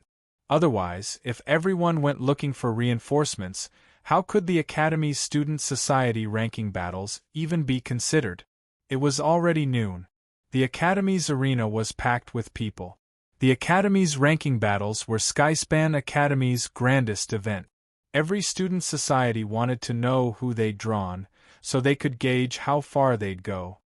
Hey, isn't that the former number 1 student society, Anti-Upheaval? And here I thought you were too scared to participate. As Yi Zichen and the others prepared to enter the arena, they heard a long, irritating moan from the distance. Anti-Upheaval looked to the side and saw Pang Wan and the Grizzly Bear Society walking towards them.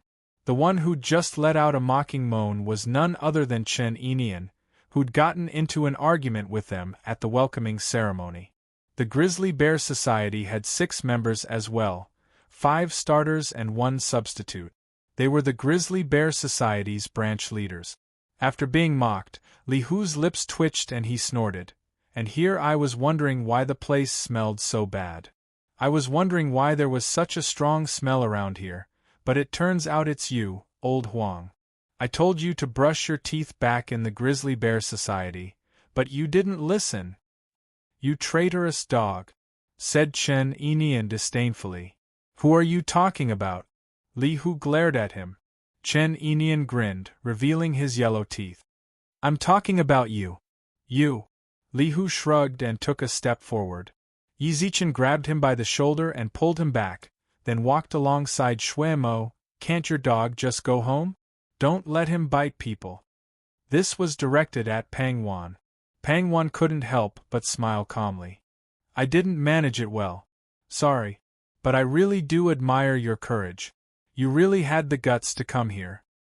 What's there to be afraid of? Do you think Society Head Pang Wan could eat us?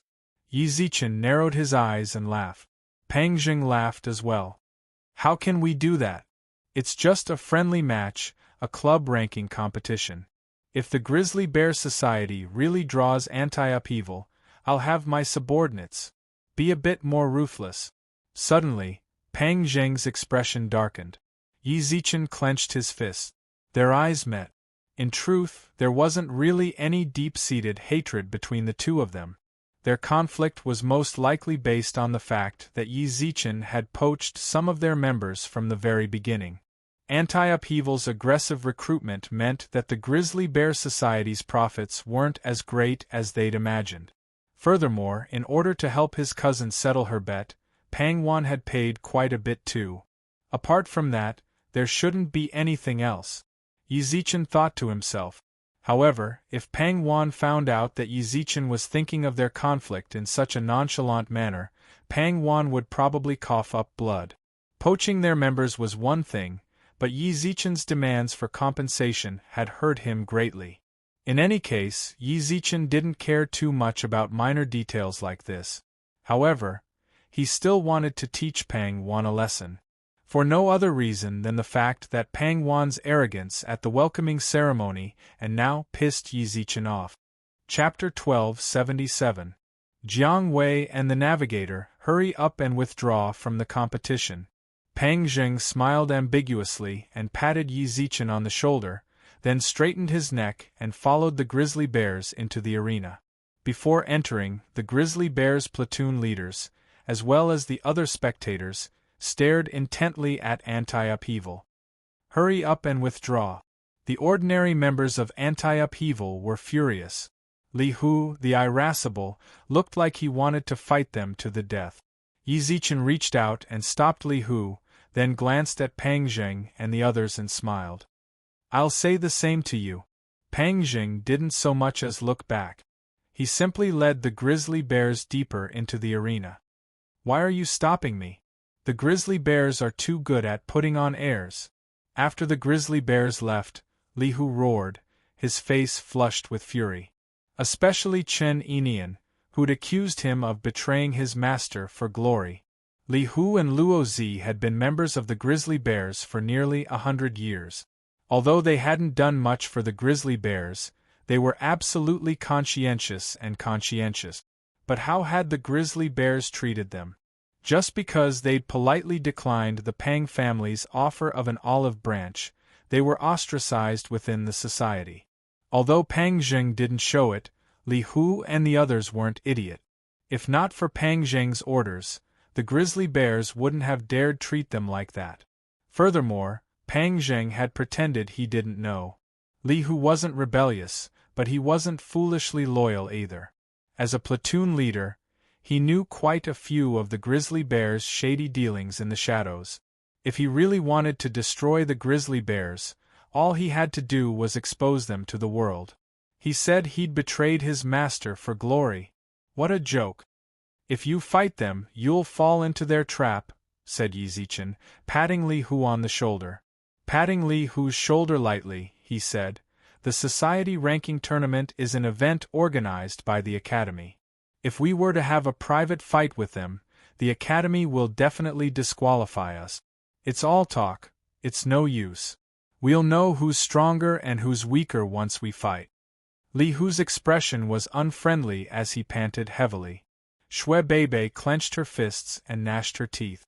"Second sister, why are you stopping me? That guy is too arrogant. He's going to piss me off. He's from the Pang family, right?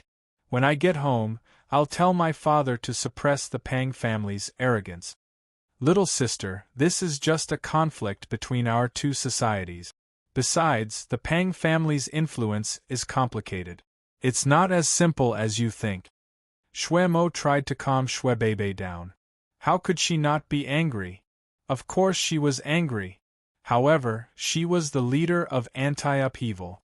At a time like this, she had to keep everyone calm. Everything was just as Yi Zichen had said. There was no point in bragging before the match. They would know when they actually fought. "Alright, don't sulk over there. Save your strength. When our people go on stage, just shout it out properly." With that, Shui Mo took Shui Beibei by the hand and walked to Yi Zichen's side. "Let's go in too." In the arena, countless societies of all sizes had arrived. Although the Academy didn't directly arrange the positions for the clubs, all the clubs present had a tacit understanding to stand in the corresponding positions according to the strength of their clubs. At the very front were naturally the top 5 student societies. When Anti-Upheaval arrived, quite a few of the student societies glared at them with unfriendly expressions. It was obvious that quite a few student societies were eyeing Anti-Upheaval's reputation as one of the top 5 student societies. "Do you see that? They're all waiting to use us as a stepping stone." Luo Zi took in everyone's gazes and chuckled. When Li Hu heard that, he glared back at them. A few of the student societies restrained themselves, but most of them glared at them provocatively. "Momo, over here." Fortunately, Murong Shui waved her hand. Yi Zichen and the others ignored the student society's provocations and walked between the Aspiration Society and the Appearance Association. "Oh, Beibei, you're here too?" Murong Shui chuckled. "Big sister Murong." Shui Beibei smiled sweetly. "You ran into the Grizzly Bear Society outside?" Jiang Yong walked over and deliberately scanned the Grizzly Bear Society with his divine sense. When he saw someone turn his head, he immediately grinned and waved the axe in his hand. Society head, Jiang Yong and the others are together, said Chen Yinian. What's so strange about that? These three societies have been going out on missions together lately. Why bother with them? They're just a bunch of rabble, said Pang Jing disdainfully. When he heard Jiang Yong's question, Yi Zichen nodded. Li Hu twisted his neck and cursed, I'm so king pissed off. It's one thing for those grizzly bear society bastards to be so arrogant, but even those trashy student societies are king provoking us. Let it go. Compared to the other 4 top student societies, our anti-upheaval really is a bit inferior, said Shuemo. Don't mind them too much. They're just a bunch of dreamers. Do they think they can casually encroach on the title of a top power? Never mind everything else, just Brother Ye's presence is enough to keep anti-upheaval's title. Jiang Yong tried to comfort him, then chuckled, but Brother Ye's cultivation has risen really quickly. But Brother Ye's progress in cultivation is really fast. Brother Yi was only at the Earth Supreme level a while ago, but now you're even stronger than me. Now, even I can't quite see through your strength. I was just lucky, said Yi Zichen modestly. Anti-Upheaval, the Aspiration Society, and the Appearance Association had joined forces. Quite a few student societies sank into contemplation. Let me tell you something. Jiang Wei is participating in the student society ranking battles too, said Jiang Yong solemnly. He's participating? Shuemo was stunned. Sword Immortal Jiang Wei had always been elusive, and he'd never participated in any activities. Some people said he'd joined a student society, while others said he'd never joined a student society. In any case, he was a complete mystery at Skyspan Academy. Jiang Yong's solemn expression was due to his fear of Jiang Wei. In the entire academy, Jiang Wei was the only person he wasn't confident in beating. His sudden participation in the battle could very well affect the ranking of the top 5 societies. Which student society is he participating in? Asked Yi Zichen. The Flames of War. We should call them the Navigators now, said Morong Shui. Morong Shui spoke up. Just last night, the Flames of War submitted an application to the Academy to change its name to the Navigators. At the same time, they announced that Sword Immortal Jiang Wei will be participating in the Student Society ranking battles as the Navigators' leader. Are you serious? Jiang Wei joined the Flames of War? The Flames of War have Su Chao and Su Lei, and now there's this Jiang Wei. Luo Zi was utterly shocked, then shrugged. It seems the Flames of War will have to take the lead seat this time. We'll just have to fight our way into the top 5. Why would Jiang Wei participate in an event like this? Hasn't he never done so before? Chapter 1278.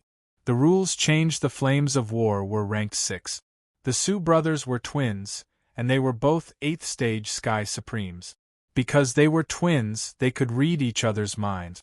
If they attacked together, even a 9th stage Sky Supreme would have a headache. Jiang Wei's participation was an absolute threat to the top 5. It was fair to say that the new Flames of War, or rather, the Navigators, had already changed their name to the Navigators. If Anti-Upheaval wanted to maintain its position in the top 5, they'd have to contend with the 5th-ranked Proud Heavens Society. However, the Proud Heavens Society's D-Long was no pushover. Everyone in Anti-Upheaval's expressions were grave. Yi Zichen was rather interested in Jiang Wei, the famous Sword Immortal. He should be here too, right? Which one is he? Can you point him out for me? That one over there, the one with the rusted sword. Jiang Yong gestured at him, and Yi Zichen easily found him. He was simply too eye-catching. Never mind his strange attire, just his cold, arrogant aura made him stand out like a crane among chickens. He sat cross-legged on the ground, his eyes closed. No one dared get within half a meter of him.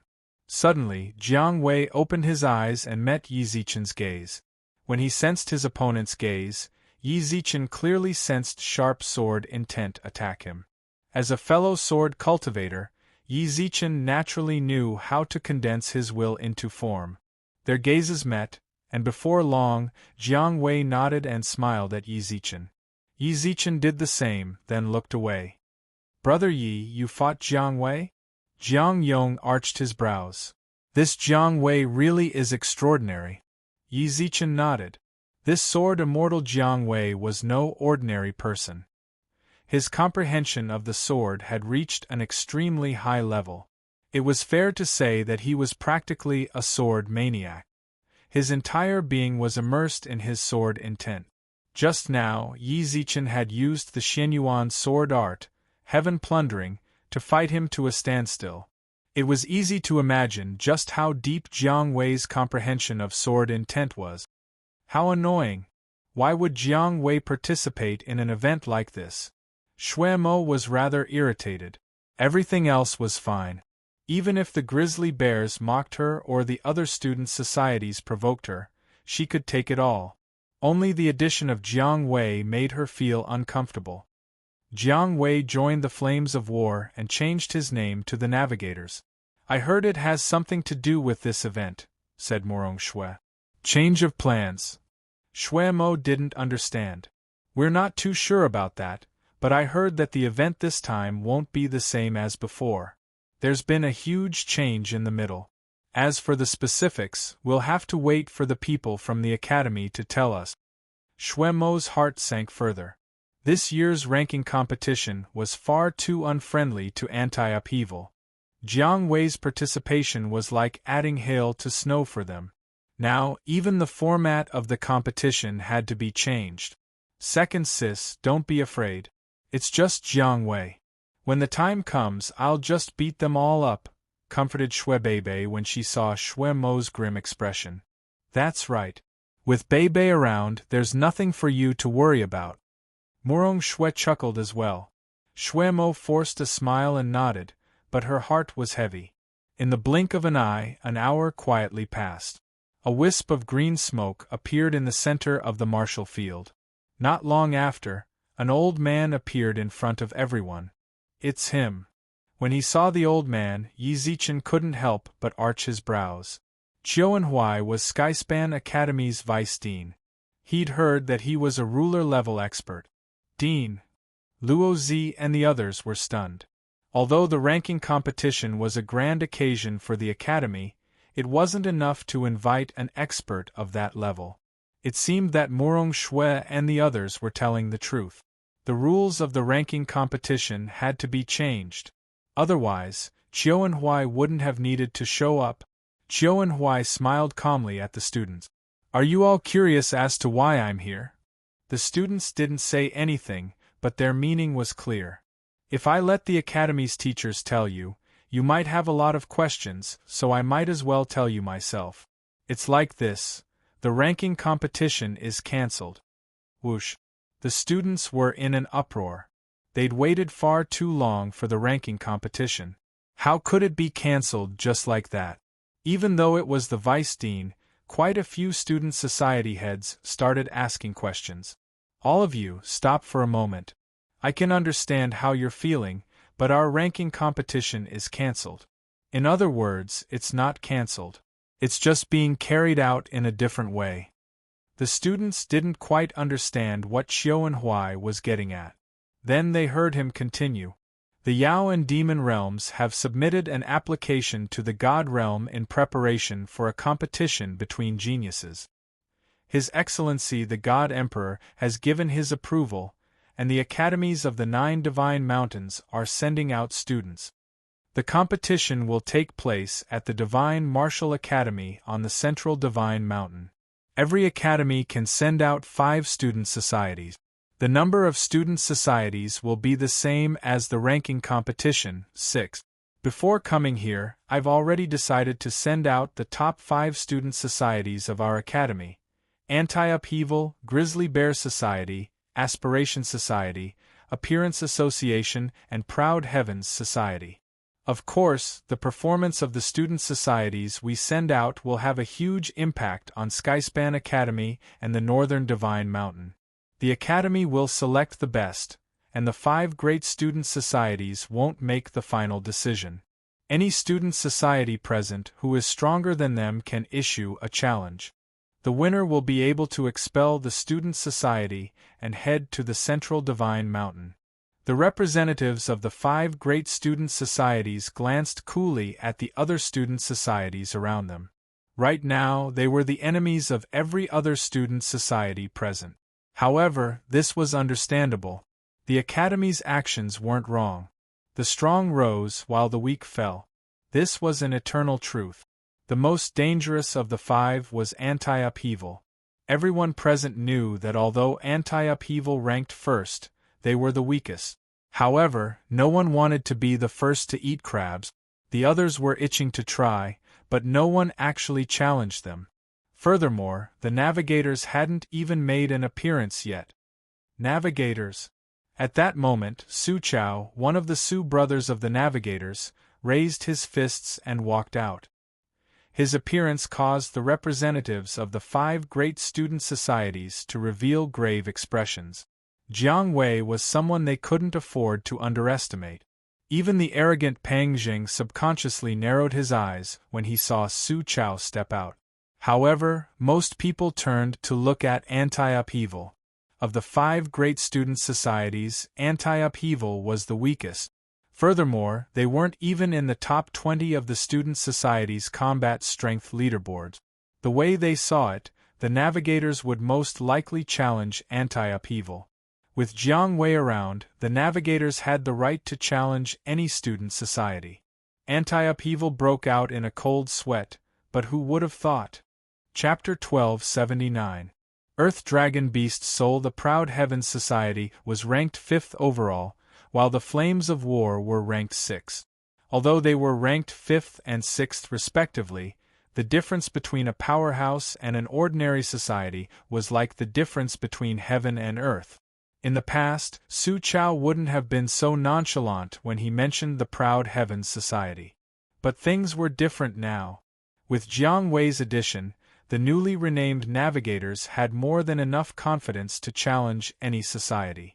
Although Su Chao didn't understand why Jiang Wei had chosen to challenge the Proud Heavens Society, he wasn't worried at all that anything would go wrong. The Proud Heavens Society. When Su Chao mentioned the Proud Heavens Society, practically everyone present froze. They'd all assumed that the navigators would challenge anti-upheaval. After all, the Anti-Upheaval Society was the easiest to bully. Instead, he'd chosen a society that wasn't so easy to bully. Needless to say, Jiang Wei was the one who'd made the decision. Was this the confidence of someone ranked first on the leaderboards? He didn't want to bully the weak, but the strong?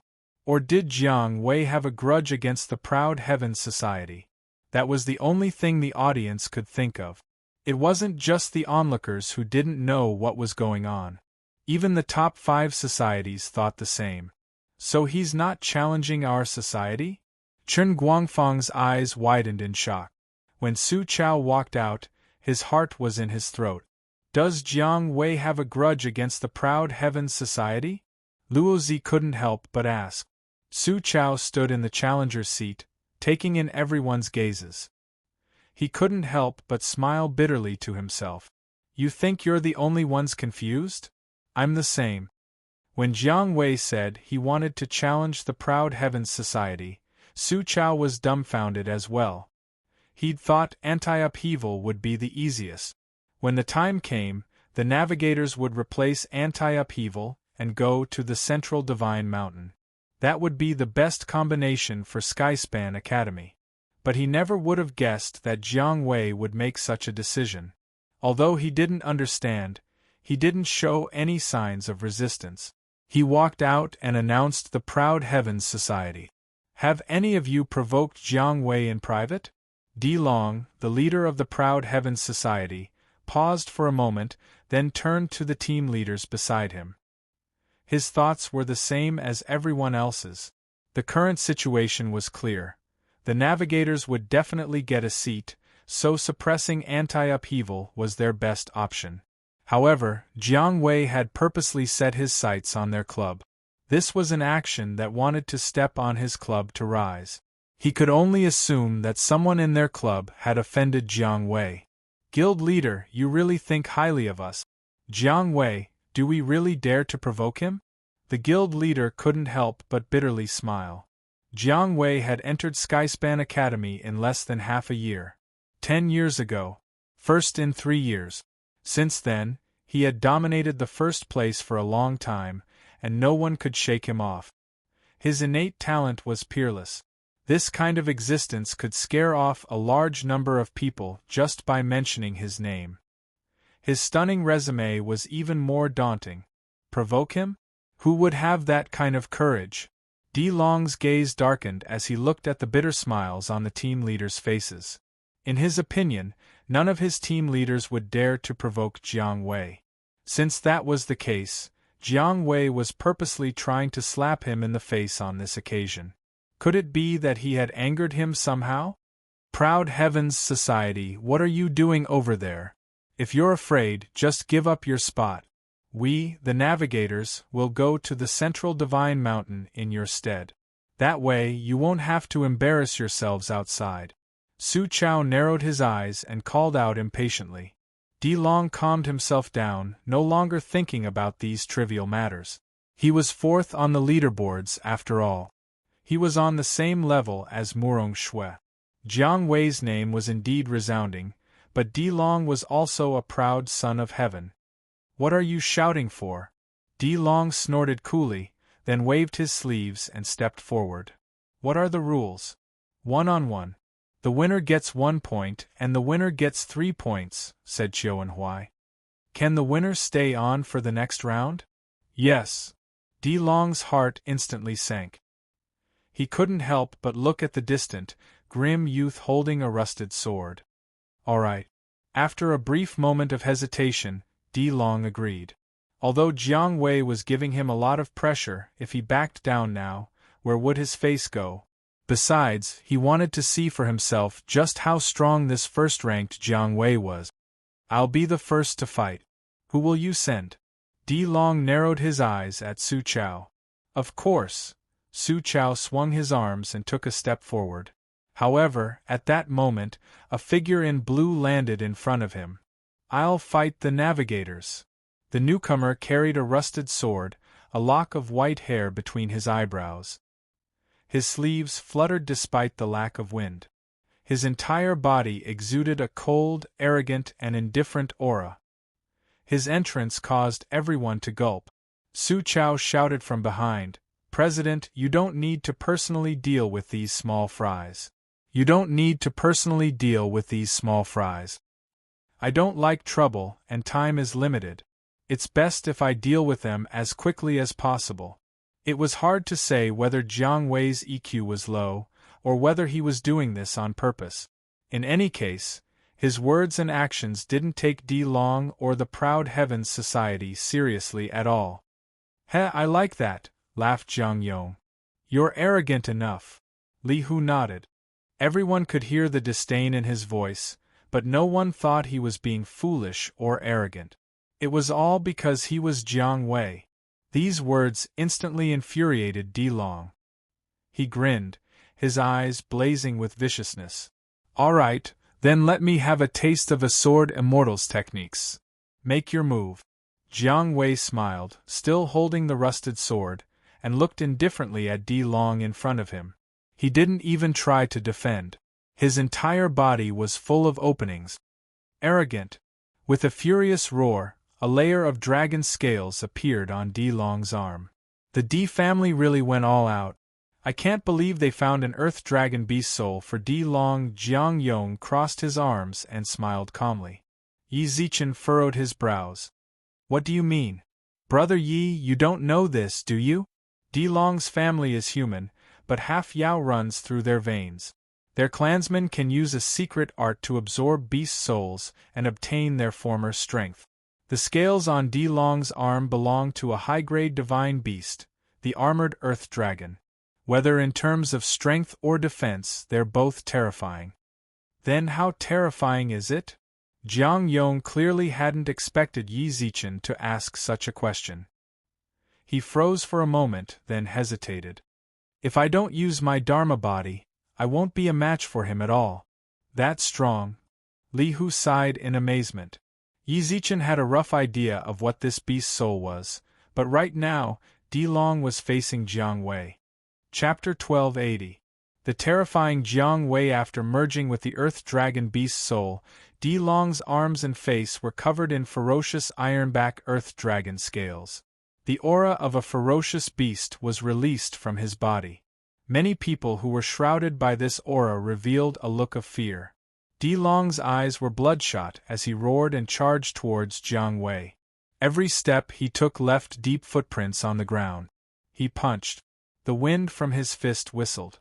One could vaguely see the trajectory of his punch. The surrounding space was distorted and torn. It's an Earth Dragon beast soul. How did the Di family get a beast soul of this level? Su Chao frowned. Even though it was Jiang Wei standing there, he couldn't help but break out in a cold sweat. Jiang Wei was still standing there, watching Di Long's fist approach and the power of this fist. Could it be that Jiang Wei's invincible golden body will fade here? Although the possibility of this was low, many students had this thought. To them, Di Long was also in the top 5 of the combat power rankings. For him to be in the top 5, the gap between them shouldn't be too big. Moreover, the top 5 had never fought directly. Their rankings were just based on the school's statistic. Now, Jiang Wei and Di Long were fighting. Di Long's fist was full of power, but Jiang Wei still didn't do anything. Maybe Di Long could win. They were right. Those who could enter the top 5 of the combat power rankings were all geniuses. In other words, the top 10 of the combat power rankings were all about the same. But that was only for those ranked 2nd to 10th. You've lost. At this moment, Jiang Wei, who hadn't done anything, sighed. He ignored Di Long's fist and turned around.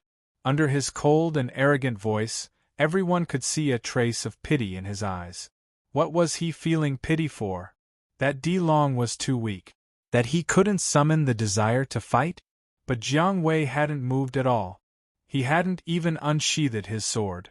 Why did he say that Di Long had lost for no reason? Those who weren't from the top 5 guilds frowned. They didn't understand. Even the leaders of the top 5 guilds narrowed their eyes and pondered Jiang Wei's words. At the same time, their gazes fell on Di Long, trying to find any clues. What kind of joke is that? Die. Di Long's actions were somewhat restrained by Jiang Wei's words, but he didn't feel any discomfort. Seeing that the other party had completely turned his back on him, a ruthless glint flashed across his eyes, and he swung his sword at the other party's head, swoosh.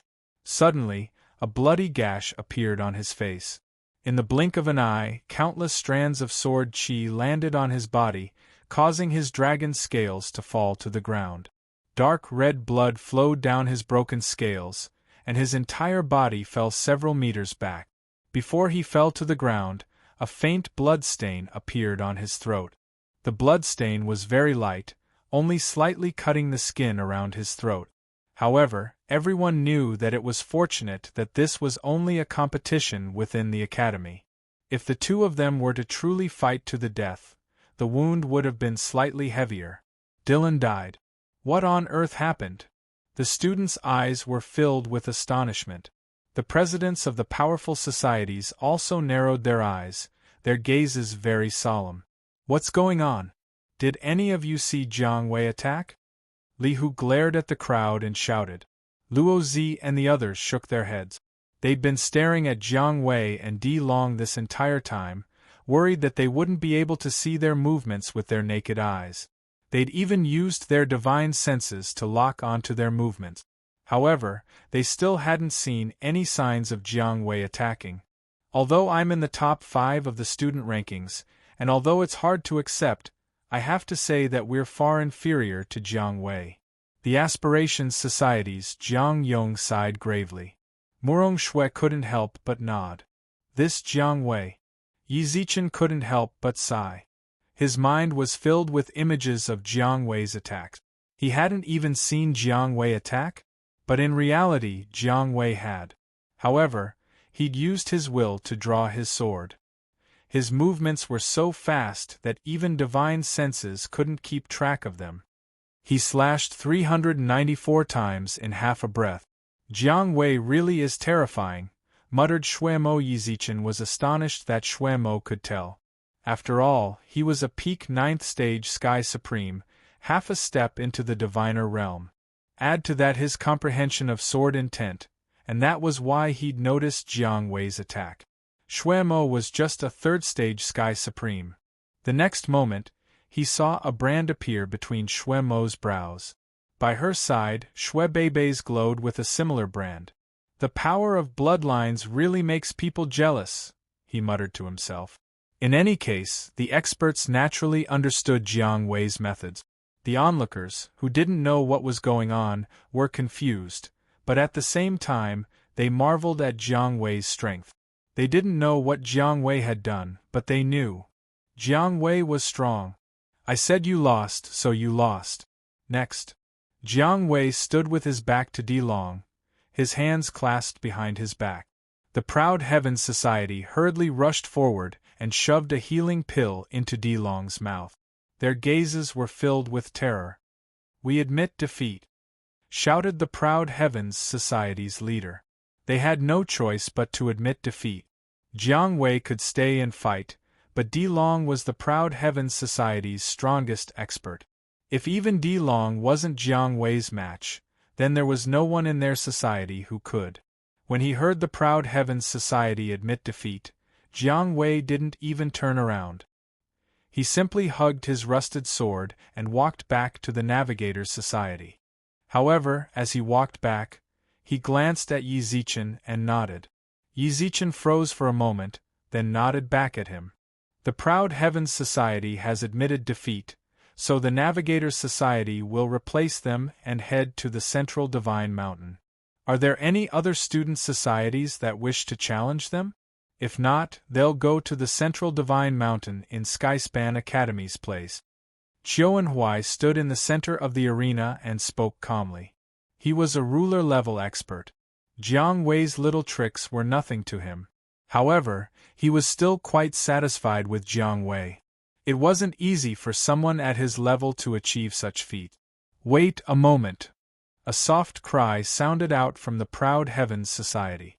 Everyone looked over and saw Di Long being supported by his society's members. Even though he'd taken a healing pill, his body was still riddled with frightening wounds. There were even some that hadn't fully healed and were bleeding profusely. His face was as pale as a sheet of paper, but his proud eyes were filled with an unyielding determination. He glanced at Jiang Wei, his gaze blazing. This time, he'd lost. He'd lost thoroughly, but he refused to accept it. However, he also knew that it would be difficult for him to challenge Jiang Wei in his current state. Even so, he still had to go to the Central Divine Mountain. Right now, we can also challenge them, right? Sure, but you can't challenge the Navigators. Chapter 1281. Shall we quit? What will come will come.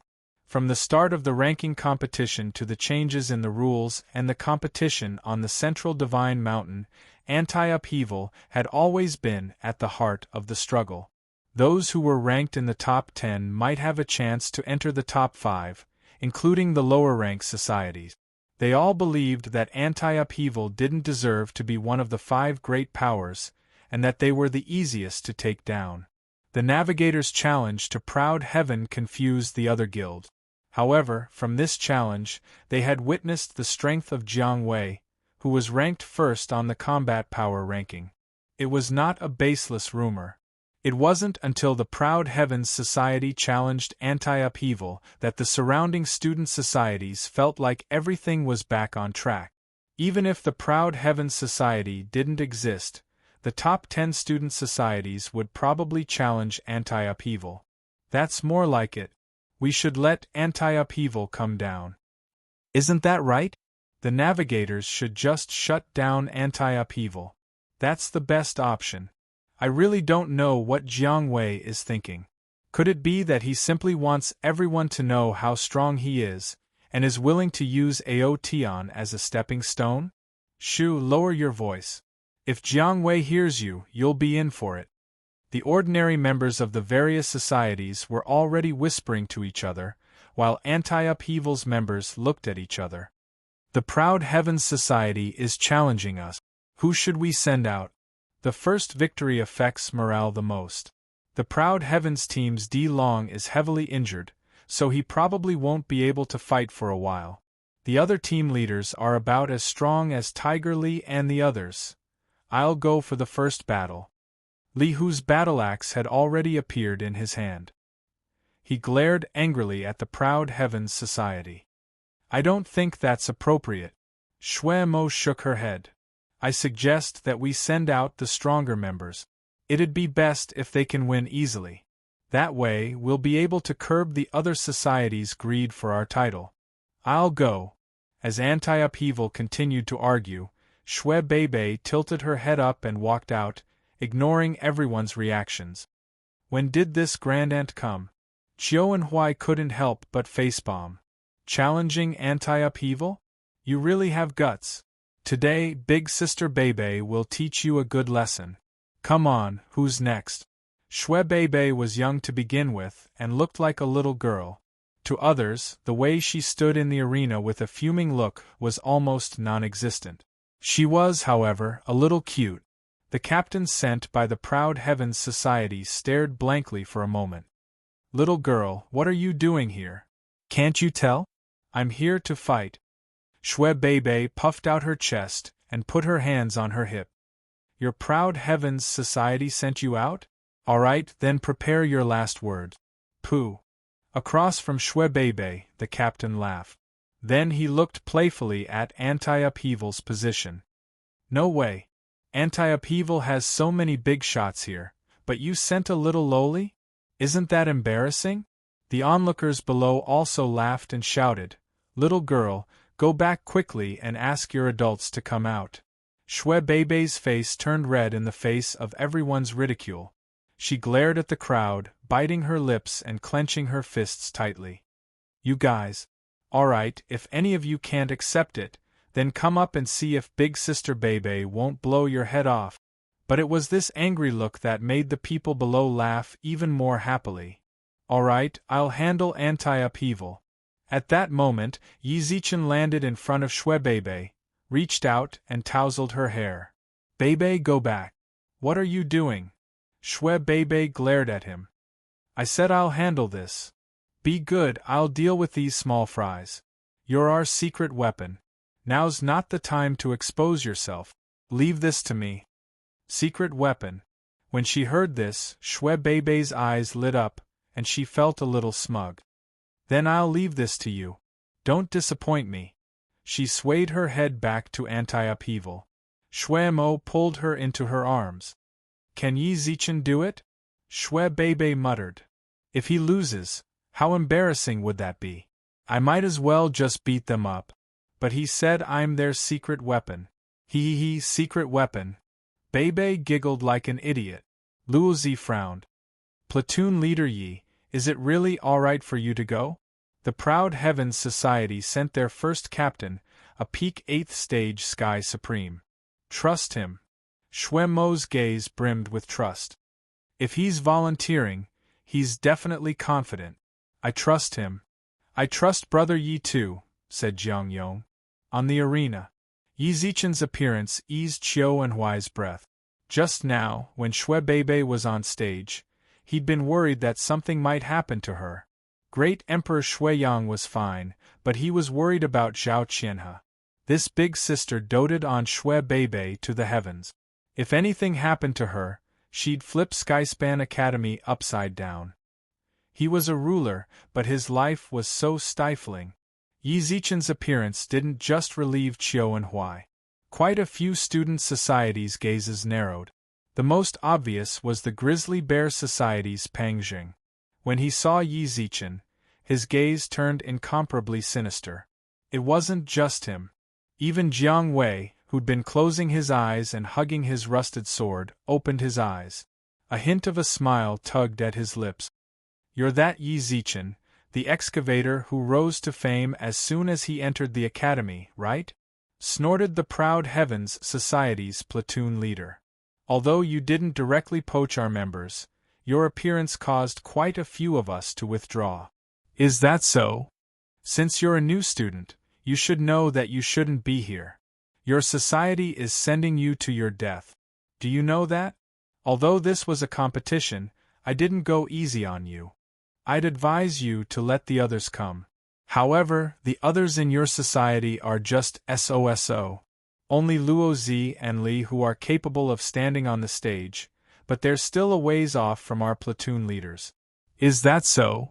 You're doing this on purpose, kid? That's right. Yi Zichen nodded noncommittally, then looked at the platoon leader. A competition is a competition. What's the point of saying so much? You challenged us first, and now you're telling me to withdraw. How about we just call it quits? How about we withdraw and give our place to your proud heavens society? Of course. The platoon leader laughed. That really isn't a bad choice. Do you really think your society has the strength to fight us? You've really gone crazy. When Yi Zichen saw the platoon leader's arrogance, he couldn't help but feel speechless. Chapter 1282. A scene of déjà vu. Just as the rumors say, you are quite arrogant. The proud heavens society's leader's expression was unsightly. He looked at Yi Zichen threateningly. Who does he think he is? Jiang Wei? Daring to challenge all of them? Even if their leader, Di Long, was injured and unable to participate, the other captains who had come to participate were all 7th or 8th stage Sky Supremes. 1 year. Go look for Di Long and tell him. Pang Zheng of the Grizzly Bears called Chen Enian over and whispered a few words in his ear. After hearing this, Chen Enian was stunned for a moment and said, "That's not very good. There's nothing bad about it. This is his own request. We're just adding fuel to the fire." Seeing Pang Zheng's calm smile, Chen Enian hesitated for a moment before walking over to the Proud Heavens Society. Look, Chen Enian is going over to Di Long of the Proud Heavens Society. Luo Zi pointed at Chen Enian off in the distance. The Proud Heavens Society has always been on good terms with the Grizzly Bear Society. There's nothing strange about the two societies working together, said Jiang Yong. No. Just now, I noticed that Pang Zheng seemed to have said something to Chen Enian. That's why he went over to the Proud Heavens Society. Luo Zi frowned. I think there's something fishy going on here. At the same time, Chen Enian told Di Long what Pang Zheng had told him. Dylan frowned and looked at Chen Yen. Old Pang really said that? That's what our guild leader said. Chen Enian nodded. I understand. As Chen Enian left, the captain of the Proud Heavens Society snorted angrily. We don't need to deal with you, wait. Just as the Proud Heavens platoon leader was about to speak, Di Long raised his hand. Since platoon leader Yi of Anti-Upheaval has said so, we'll naturally fulfill his wish. As they spoke, the other commanders of the Proud Heavens Society walked into the arena with strange expressions on their faces. Everyone could tell what the Proud Heavens Society wanted to do with their actions. They're really going up together. After all, they're a powerful guild. If they do this, they won't have any face. What are you talking about? Isn't that what that kid from Anti-Upheaval said? He was the one who boasted, so how could he blame the Proud Heavens Society? I'm just a passerby. I don't belong to these two societies. Logically speaking, the Proud Heavens Society is going a bit too far. The students all had different opinions. On Anti-Upheaval's side, the hot-tempered Li who exploded. Motherfucker, does the Proud Heavens Society even have any face left? They even had the nerve to ask their team leader to come up. Since that's the case, let's go up as well. We might as well have a group battle with them. The steady Luo Zi narrowed his eyes and nodded. It looks like Chen Enian went to Di Long to talk about this matter. I think it's a good idea. Pang Zheng. Shui Mo narrowed her eyes at the Grizzly Bear Society's Pang Zheng. Coincidentally, he was also looking at Anti-Upheaval. Pang Zhingshuang chuckled. Anti-Upheaval's platoon leader, Yi, was the one who suggested it. I don't think there's anything wrong with the Proud Heavens Society doing this. Brother Yi, why aren't you saying anything?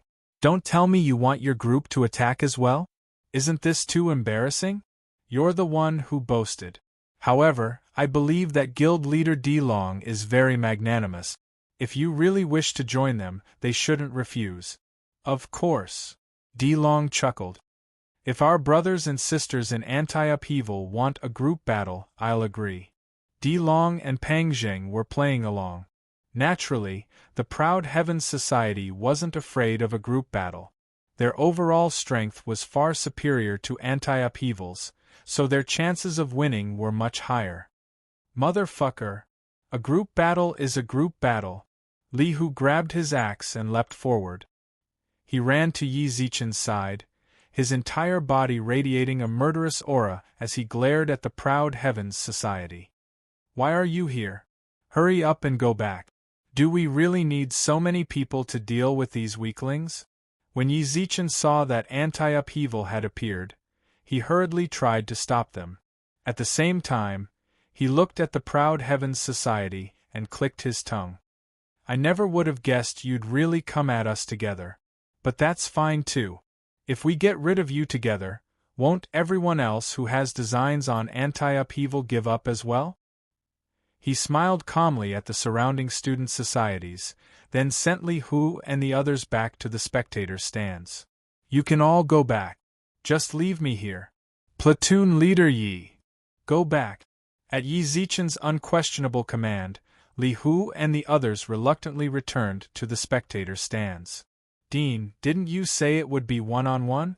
Is this really appropriate? Although they'd returned to the spectator stands, Shui Mo was still worried about Qiu Enhui's safety.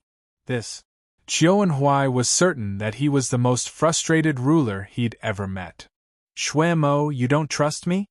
Shui Mo's lips quivered, unsure of what to say. Then she heard Yi Zichen say, If you trust me, then that's good. Do you trust me? All right.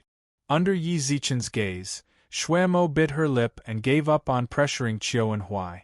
However, they still gripped their weapons tightly. If Yi Zichen couldn't handle him, they'd charge in at the first sign of trouble. Only then did Qiu Enhui relax slightly. When he looked at Yi Zichen, he was even more satisfied. This kid wasn't bad. He'd already saved him twice. Who cared if it was a one-on-one battle? After sending Li Hu and the others back to the spectator stands, Yi Zichen assumed his most relaxed posture, then beckoned at the Proud Heavens Society. Come on. The Proud Heavens Society's platoon leaders were still somewhat hesitant. Ganging up on one person was outrageous. However, they were still part of the Proud Heavens Society, and they obeyed Di Long's orders. Even if they won, it wouldn't be an honorable victory, but they still had to fight. I'm sorry. One of the Proud Heavens Society's platoon leaders apologized in advance, but he didn't hold back in the slightest. Yi Zichen didn't move in the slightest. He simply watched the Proud Heavens Society's platoon leaders attack him. The spectating members of anti-upheaval broke out in a cold sweat, while the other students watched in bewilderment. Déjà vu.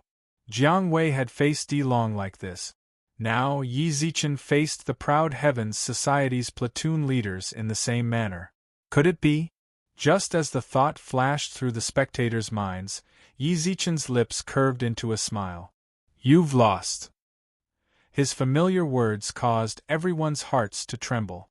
Then they saw Yi Zichen ignore the Proud Heavens Society's platoon leaders. Instead, he calmly clasped his hands behind his back and looked away. He glanced at Jiang Wei, then nodded and smiled. Boom! Instantly, countless beams of sword energy engulfed the Proud Heavens Society platoon leaders, just like when Jiang Wei faced Di Long. Chapter 1283. The Five Great Societies confirmed sword chi swept out. The sword energy Yi Zichen released seemed to be even stronger than Jiang Wei's. The sword energy mixed with the wind instantly created a tempest. What the hell is going on?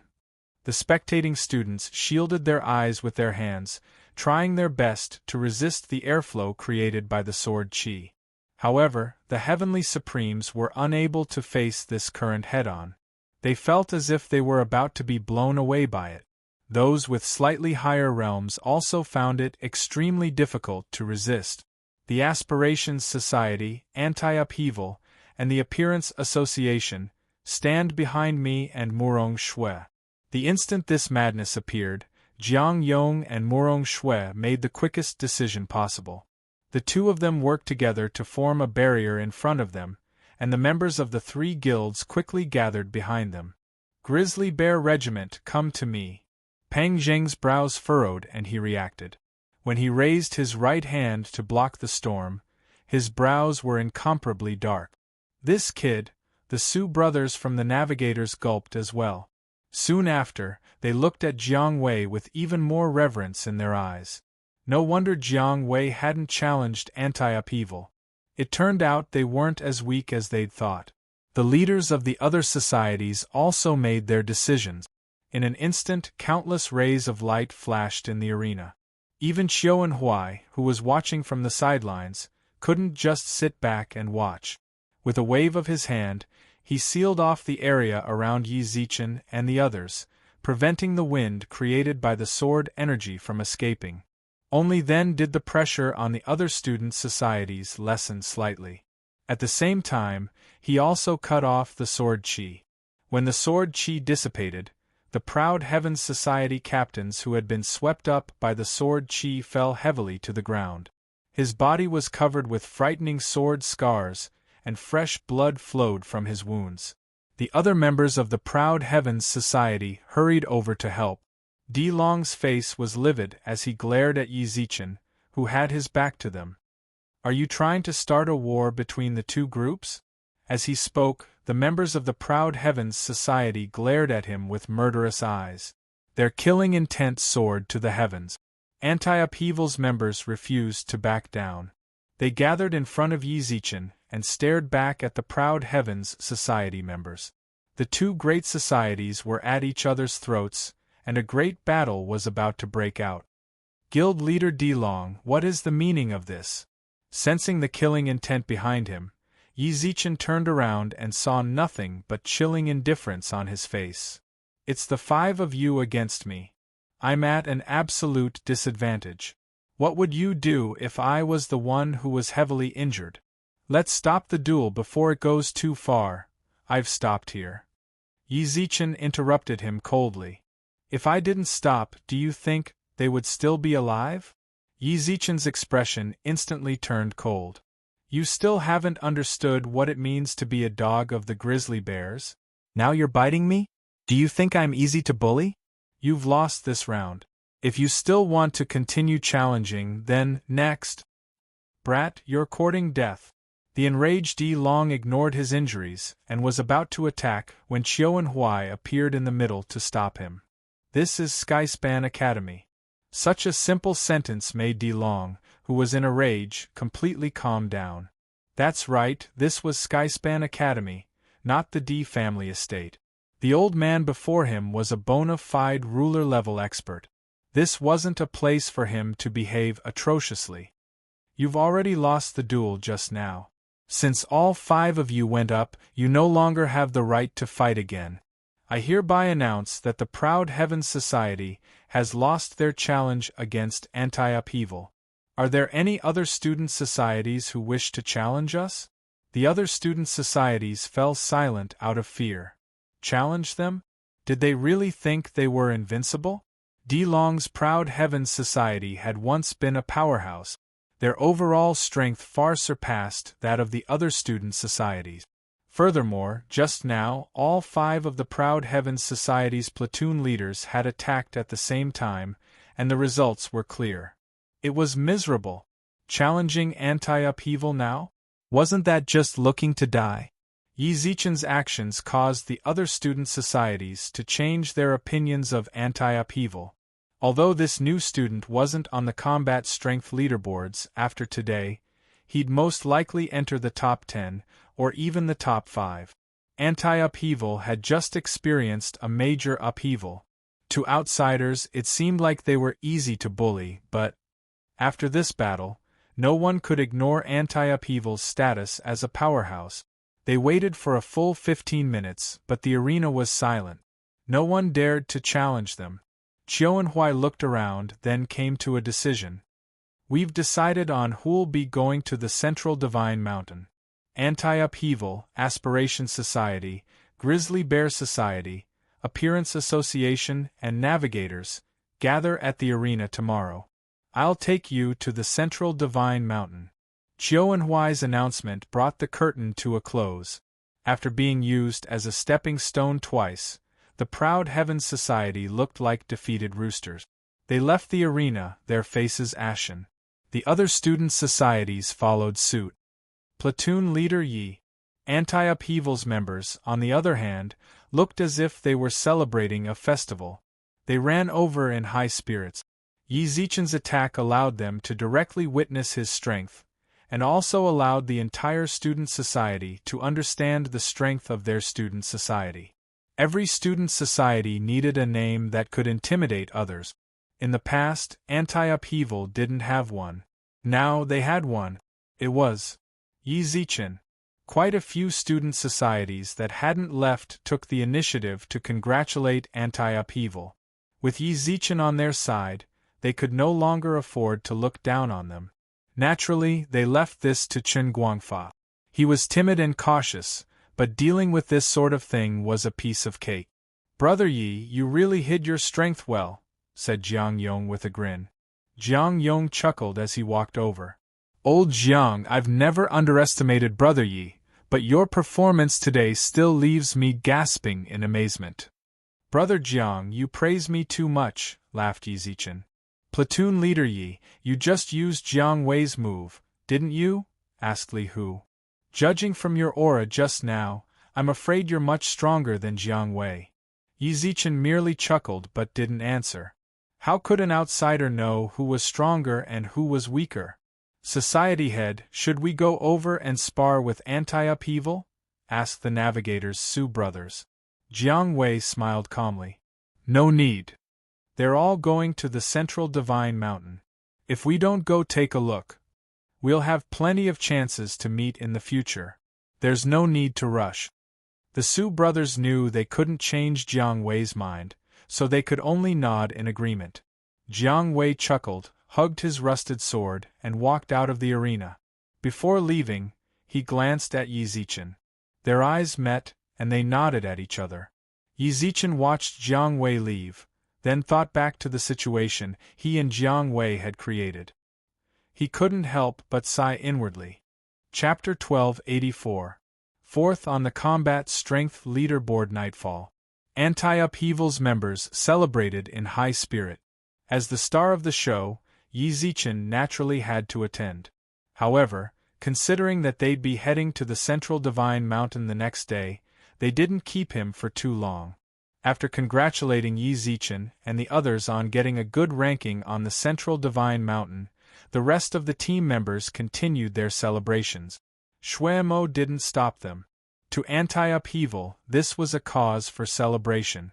Considering how the members of the Anti-Upheaval Society had been working so hard for so long, she decided she might as well let them have their fun for the night. "Yi Zichen, it's all thanks to you." Shuemo smiled brightly at Yi Zichen before returning to her residence. "Not really. I just did what I was supposed to do. Besides, even without me, Bebe could definitely have done it, and even better than me. Don't you think so, Bebe?" Yi Zichen reached out and tousled Bebe's hair. Bebe nodded in satisfaction. "You did well.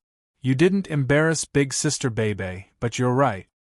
When they saw Bebe's smirk, Yi Zichen and the others couldn't help but smile at each other. Then, they headed back to their respective residences. Shuemo waved at Yi Zichen. "Rest well and build up your strength. Once we reach the Central Divine Mountain, we'll be in for a fierce battle." Yi Zichen watched Shuemo and the others leave, then returned to his own room. He sat on his bed, but he didn't go to sleep as Shuemo had suggested. Instead, he sat by the window and looked out at the tranquil night sky. His mind was filled with comparisons between himself and Jiang Wei. Yes, he and Jiang Wei had used the same technique, but the effects of their attacks were polar opposite. Berserk and gentle. Yi Zichen's berserk attack seemed frightening, and in the eyes of outsiders, he seemed even stronger. But deep down, he knew full well that compared to Jiang Wei, he wasn't just a little bit weaker. His berserk attack was because he couldn't condense his sword energy and let it leak out. But Jiang Wei had condensed it into a single thread. Even Yi Zichen had no choice but to admire this level of sword intent. Jiang Wei was number 1 on the combat strength leaderboards, and he was known as the Sword Immortal. He couldn't be underestimated. Secondly, the sudden change in the rules of the Student Society battles meant that the 9 Divine Mountains would take place on the central Divine Mountain. If the God Realm held it by itself, that wouldn't be a problem, but now that the Yaoan demons were involved, things couldn't be so simple. More importantly, Qiuan Huai had said the Yaoan demons had asked the God Realm for permission. At this critical juncture, Yi Zichen was certain that the people of the God Realm would be on their guard. It could be assumed that the God Realm was unable to refuse, or perhaps they had no choice but to agree under pressure. That was why Qiuan Huai had personally appeared and announced that he would escort Yi Zichen and the others to the central Divine Mountain. He has ulterior motives, Yi Zichen muttered as he looked at the night sky outside the window. Perhaps very soon it would be very difficult to see such a tranquil night. However, for some reason, Yi Zichen's mind began to race. If he went to the central Divine Mountain 9, might Tian, might Lu Qing, Long Yi, Yi Chen Chen, Yi Chen Long Yi, Upper Tian. Moreover, once he reached the central Divine Mountain, he would be able to see his old friend, the Shao family. There are so many people who can see it. Just thinking about it makes me excited. The cigarette gradually burned out. As he spoke, Yi Zichen tossed his cigarette butt to the ground, then crushed it with his foot. He looked out of the window with a faint smile, then walked to the bed and lay down gently. As they headed to the central Divine Mountain, Anti-Upheaval's lineup remained the same. By the time Li Hu, Luo Zi, Yi Zichen, Shui Mo, Chen Guangfa, and Shui Beibei arrived, the Aspirations Society and Appearance Association were already there. Brother Yi, I've been waiting for you for a long time. Seeing Yi Zichen and company come over, the people from the 2 clubs all came over. Pan Xing naturally went with Jiang Yong, but as for the other 4, apparently, for the sake of the spots to enter the central Divine Mountain, the members of the Aspirations Society had fought for the entire night. In the end, the strongest 4 had been chosen to go with Jiang Yong's group. The Appearance Association, on the other hand, was much more harmonious. Murong Shui led the 4 golden flowers of their association. As for the substitutes, they didn't even get to choose. It wasn't that Murong Shui didn't want to choose, but the girls in the association didn't like fighting and killing. Anti-Upheaval, the Aspirations Society, and the Appearance Association could be said to have deep revolutionary friendship. Jiang Yong and Murong Shui had brought them over to get to know each other. Once they reached the central Divine Mountain, they'd be able to take care of each other. Brother Yi, these are our Aspirations Societies. After the introductions, everyone who'd come with Jiang Yong and Murong Shui greeted Yi Zichen and the others, especially Yi Zichen. Yesterday, he'd single-handedly swept aside the Proud Heavens Society's 5 platoon leaders. They'd all seen it with their own eyes.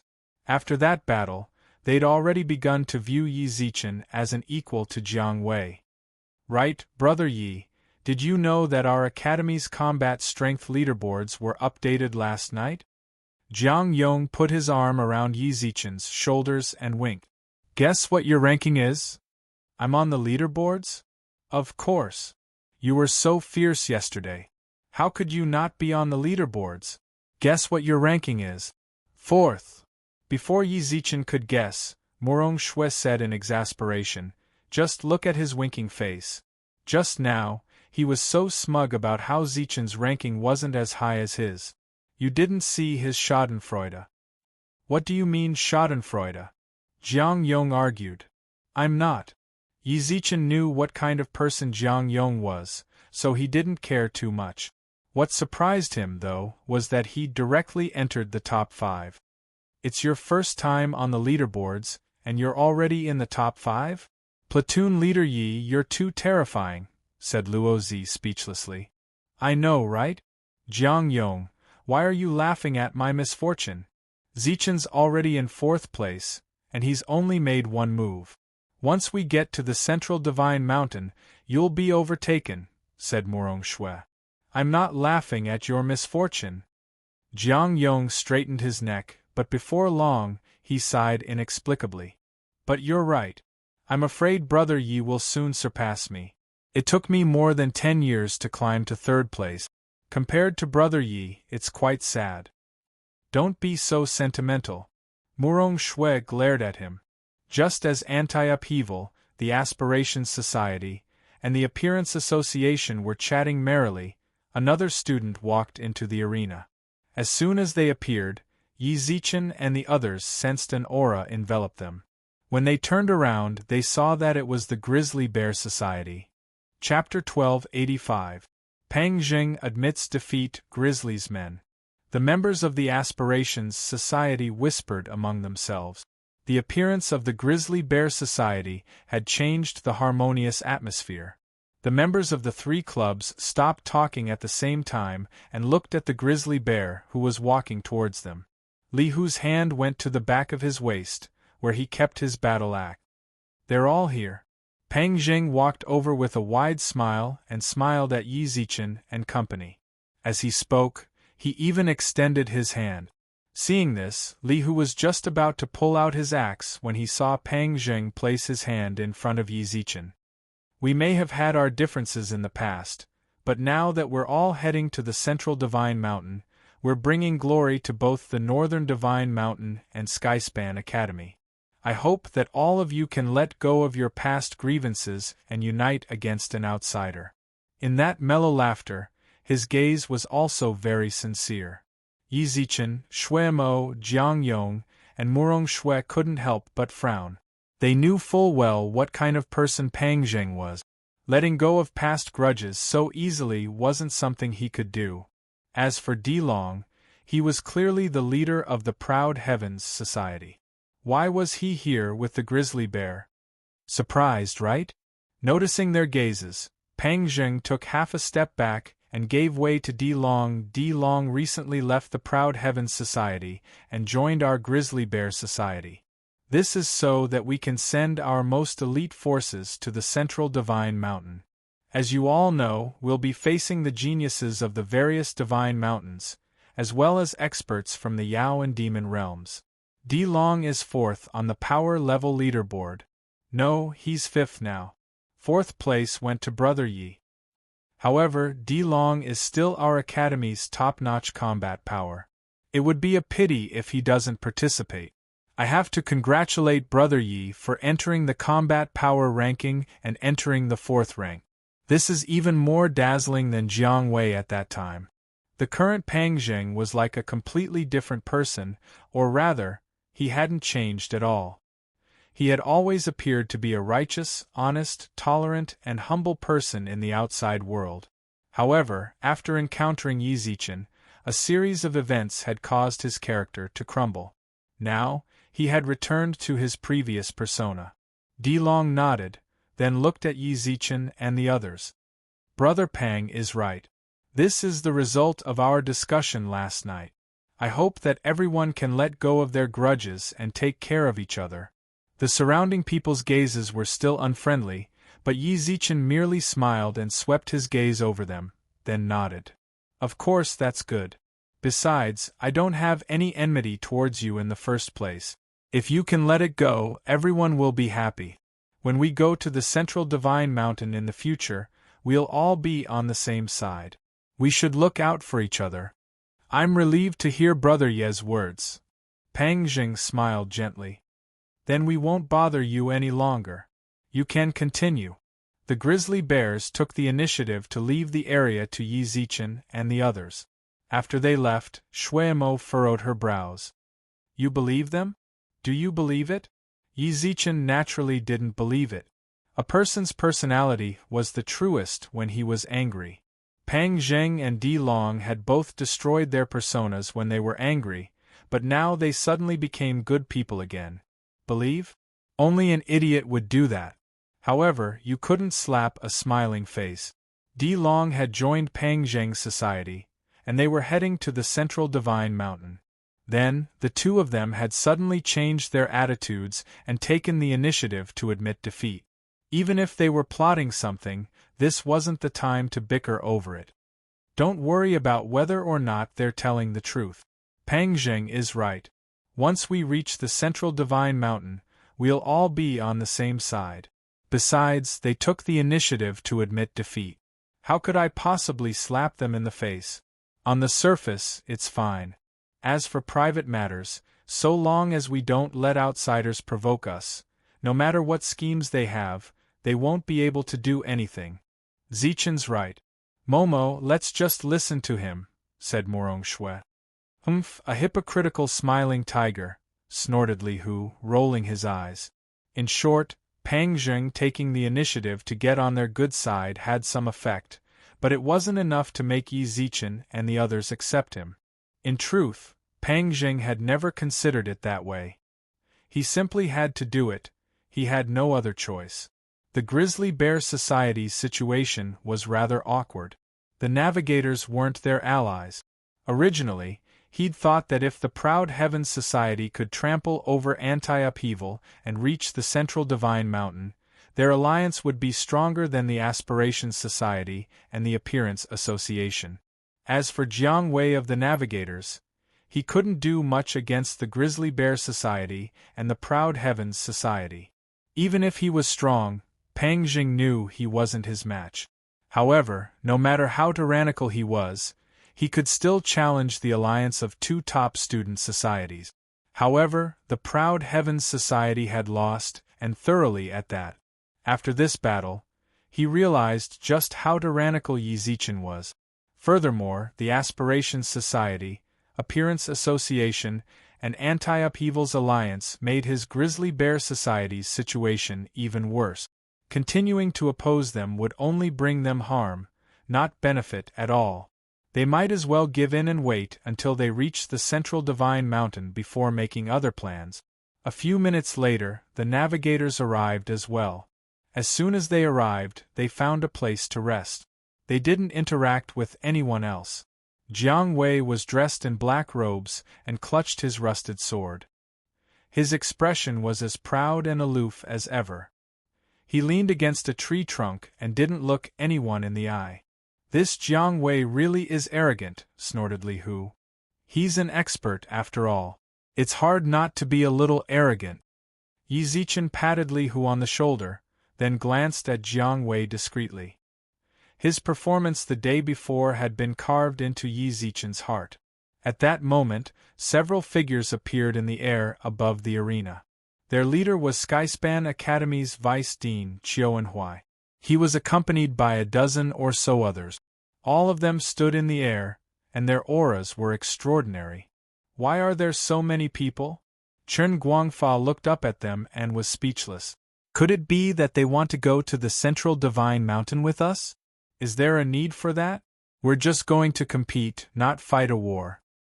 Furthermore, these are all the teachers in our academy, and they have the highest cultivation bases.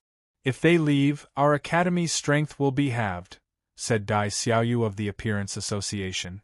The others furrowed their brows as well. Yi Zichen narrowed his eyes at the people overhead. They were all diviners, and their cultivation levels weren't low either. Chapter 1286. They must enter, everyone's here. Qiuanhui stood at the front of the group and glanced at the students below. When he saw that Di Long was among the Grizzly Bear Society, he said nothing. Instead, he nodded to the teachers behind him. Immediately, 6 teachers walked out from behind him. Materials kept falling from their hands into the void. Then, the other teachers used their divine powers at the same time. The combined might of over 10 divinities went without saying. Everyone's vision flashed, dazzling. When the light dissipated, A pitch-black wormhole that seemed to want to devour the surroundings appeared in front of them. We'll enter the central divine mountain through a wormhole. The surrounding students were still wondering why a wormhole had been constructed here. When they heard Chiu and Huai's words, they couldn't help but freeze. Through a wormhole? Wormholes were meant to connect two realms. However, it was common knowledge that wormholes weren't very stable. It was possible for spatial faults to occur along the way, causing one to end up stranded in the outer realms. However, there were spatial transfer formations between the divine mountains and rivers in the God realm. Their stability went without saying. Compared to the spatial transition town, the wormhole was inferior to the teleportation formation in terms of both the speed of spatial transition and stability. Especially since this was a newly constructed wormhole. They didn't even know if there would be spatial turbulence inside, yet he wanted them to abandon the transfer formations and enter the central divine mountain through a wormhole? If this weren't Skyspan Academy, they might even suspect that Chiu and Huai was someone else in disguise. Can't we use our transfer formations anymore? Why are we abandoning the transfer formations and using a wormhole? Pang Zheng of the Grizzly Bear Society furrowed his brows. He couldn't understand Chiu and Huai's actions at all. There were far too many uncertainties that could arise from a wormhole. He didn't want to encounter spatial faults or spatial turbulence and be swept out into the outer realms. I can't explain this to you, but we have to go through a wormhole to reach the central divine mountain. Chiu and Huai glanced coolly at Pang Zheng, then walked toward the wormhole. Follow me closely. The wormhole has only just been constructed, and the inside isn't very stable yet. If you fall behind and get swallowed up by spatial faults, I won't be responsible. Of course, if you don't want to go, you can leave. No one will stop you. As soon as he finished speaking, Chiu and Huai walked into the wormhole. A few teachers followed behind him. At the same time, a few teachers were left outside. They were probably here to bring up the rear. None of the societies moved, but Jiang Wei from the Navigators was the first to lead his members into the wormhole. We have to use the wormhole. Yi Zichen thought back to Chiu and Huai's words, especially his must. Let's go as well. With the dean around, there shouldn't be any problems. He won't joke around with our lives. When Jiang Yong and Morong Shui heard this, they smiled. Then let's go. Mo isn't afraid. What's there to be afraid of? There weren't many people in Skyspan Academy who knew who Shui Mo was. Jiang Yong and Morong Shui were the only two who did. Their families had always been on good terms with the Sea of Innocence, and Morong Shui had grown up with Shui Mo. When Morong Shui said that, she wanted to say that if even the second miss of the Sea of Innocence wasn't afraid, why should they be? However, she couldn't reveal Shui Mo's identity, so that was all she could say. Anti-Upheaval, the Aspirations Society, and the Appearance Association entered the wormhole one after another. Only the Grizzly Bear Society hadn't moved. Are you still going to the Central Divine Mountain? If not, we'll be on our way. The teachers still outside the wormhole sounded unfriendly.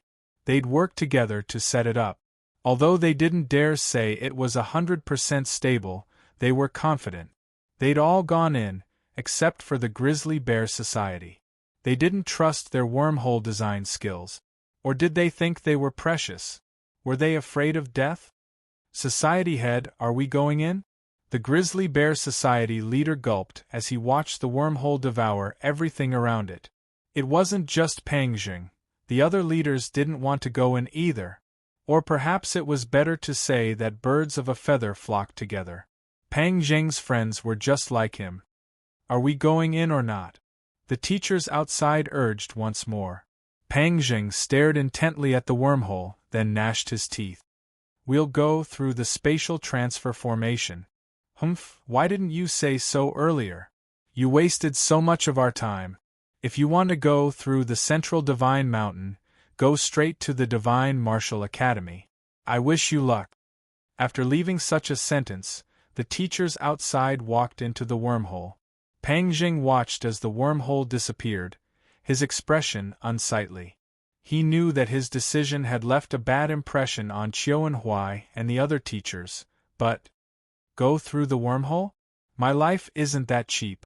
Pang Jing snorted inwardly, then turned to the other leaders. Let's go to the spatial transfer formation. After the teachers entered the wormhole, the entrance of the wormhole was gradually sealed. This was a single-use wormhole. Once it was used, it couldn't be used a second time. When they saw that only the teachers had entered, the students froze. Qiuanhui furrowed his brows. What is it? The Pang family brat says he wants to go to the central divine mountain through the spatial transfer formation. He doesn't want to go through our wormhole, sneered the teacher. Then let them be, said Qiuanhui. Based on their conversation, it was obvious that the spatial transfer formation could be used. In any case, they'd already entered the wormhole. They couldn't leave even if they wanted to, so Jiang Yong asked casually. Dean, why do we have to go through the wormhole? That's right. Dean, just tell us. In any case, we're already in here. We can't leave, chimed in Li Hu. Qiuanhui sighed. There's no point in knowing too much, but I can tell you that it was Senior Brother Chui's decision to let you go through the wormhole. The Senior Brother Chui Qiuanhui spoke of was the Dean of Skyspan Academy, and he was even stronger than Qiuanhui. However, this dean had always roamed the outer and inner realms. Most of the time, he wasn't in the academy, so Qiuanhui was in charge of everything. When they heard that it was Dean Chui's decision, Jiang Yong and the others couldn't help but arch their brows. Yi Zichen, who'd already thought about it, couldn't help but ask. Is there danger there? Qiuanhui didn't retort. There might be and there might not be. However, going through the wormhole is definitely the safest choice. After stabilizing the surrounding space with the other teachers, Qiuanhui glanced at the student societies in the wormhole. Chapter 1287. A bunch of ancestors you can't offend. God Realm, Central Divine Mountain. The Central Divine Mountain was the head of the God Race's 9 divine mountains. Surrounded by the other 8 divine mountains, the Central Divine Mountain was, without a doubt, the God Race's heartland. There were a total of 7 cities on the mountain, arranged in a hexagonal shape. Any one of them could house tens of billions of cultivators. Heavenly God City was the capital city of the Central Divine Mountain, located right in the center. The most elite of the God Realm warriors lived here, as well as countless powerful factions. The relationships between these factions were tangled and complicated, and their highest leader was the God Emperor's estate, which Zhou Wu had established. The Divine Martial Academy, which was about to host the Battle of the 3 Realms of Geniuses, was also located in this city. In the wilderness outside Heavenly God City, ancient, mottled trees stretched as far as the heavens. This was a completely undeveloped area, and the sounds of birds chirped and the fragrance of flowers filled the air. Animals that hadn't even reached the level of Yao could be seen darting through the forest. This was a pure land the gods had left for them. Inexplicably, the animals scattered in all directions, as if they'd been frightened. Soon after, the surrounding space in the wilderness suddenly distorted violently. A pitch-black cave suddenly appeared in the sky. Before long, several people emerged. They were none other than the students from Skyspan Academy who'd come from the northern Divine Mountain. We've finally made it out alive. As they inhaled the fragrance of nature, some of the students couldn't help but sigh. Although the teachers who'd come with them weren't as excited as the students, they could sense the joy of surviving a calamity in their eyes. Their trip to the wormhole hadn't gone as smoothly as they'd imagined. Although they'd used the most expensive materials to construct the wormhole, and over a dozen diviners had worked together, they'd still overestimated the wormhole's stability. Halfway there, the wormhole caved in on a large scale. The spatial turbulence almost dragged them into the outside.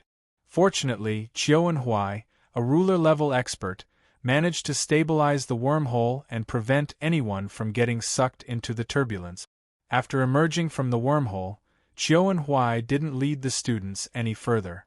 After a few breaths of time, the space in front of them collapsed. Everyone who'd experienced the spatial rupture instinctively took a few steps back.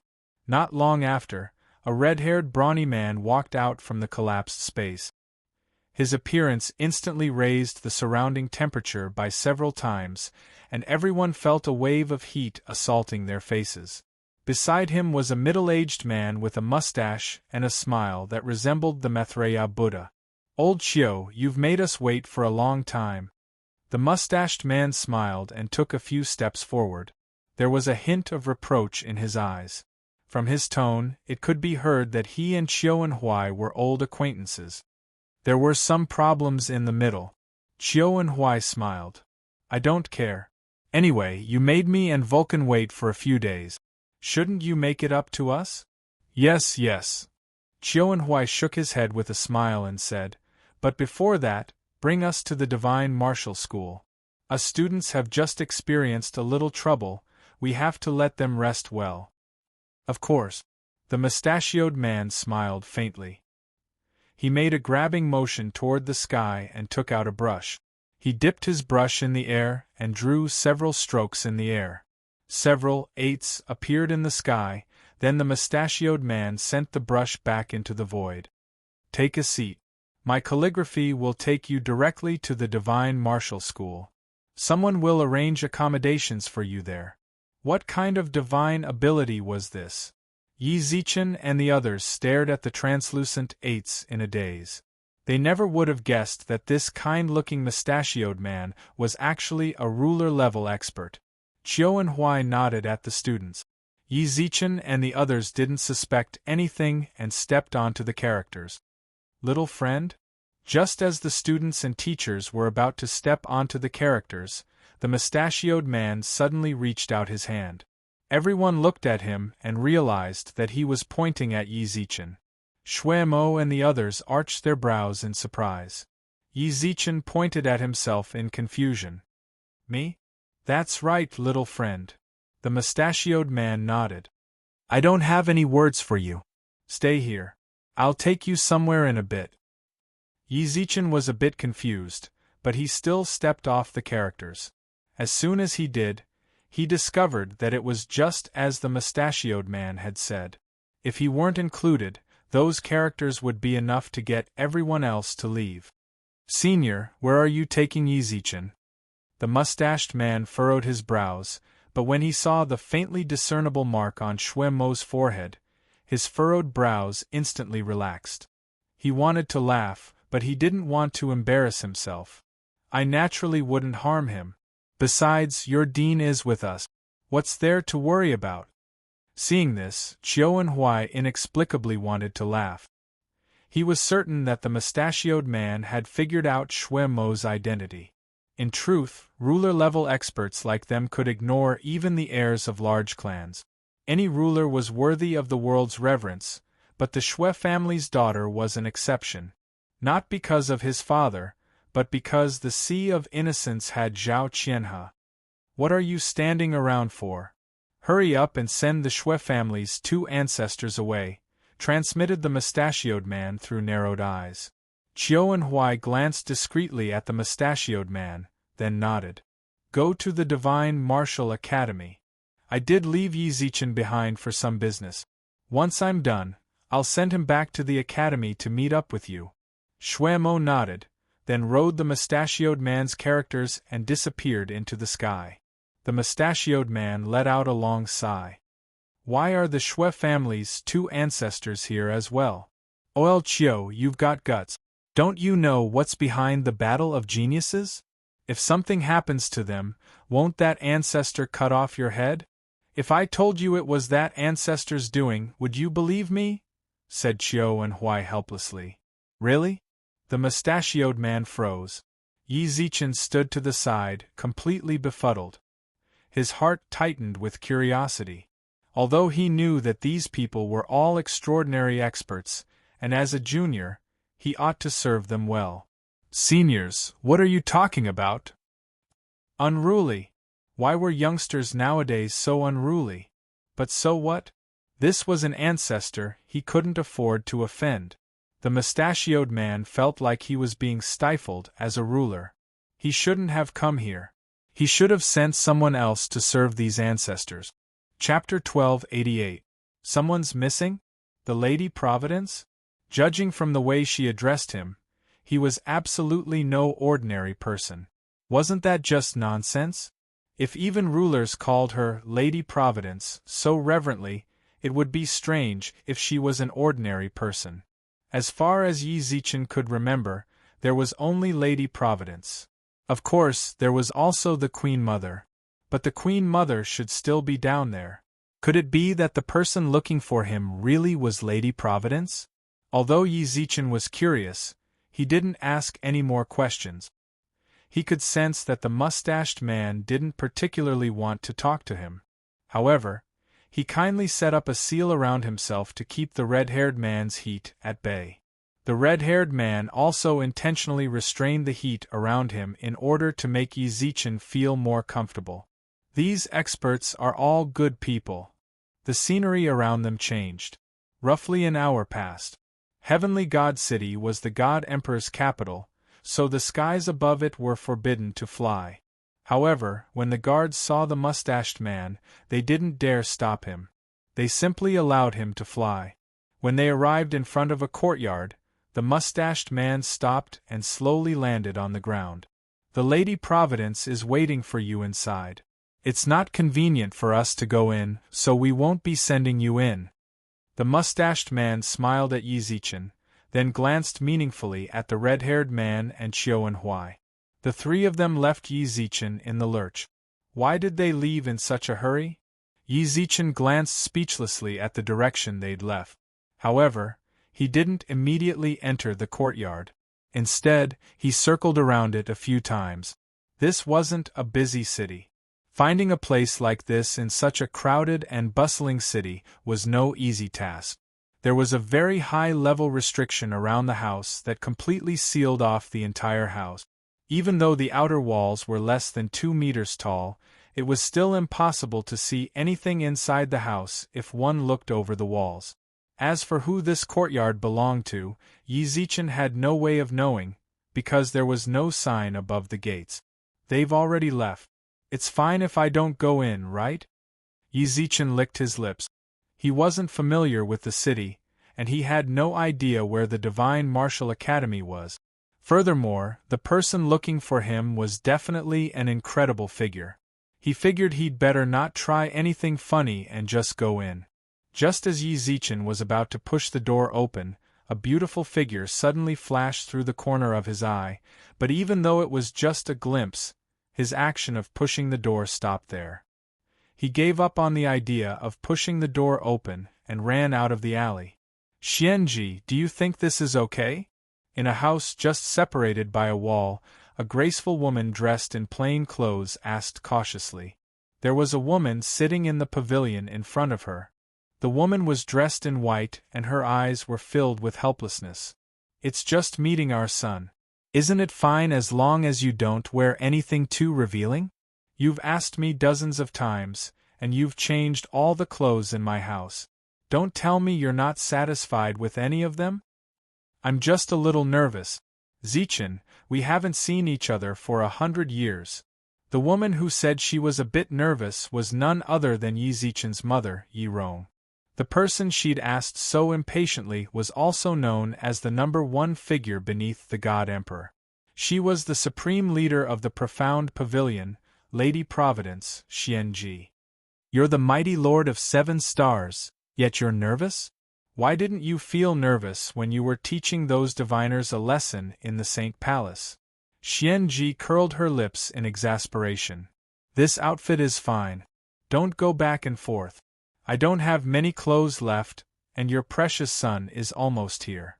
All right, I'll listen to you. After hesitating for a moment, Yi Rong nodded and agreed. However, after deciding on what to wear, she paced back and forth in the courtyard. She hadn't seen Yi Zichen in 100 years, and during that time, not a single night had gone by that she hadn't missed her son.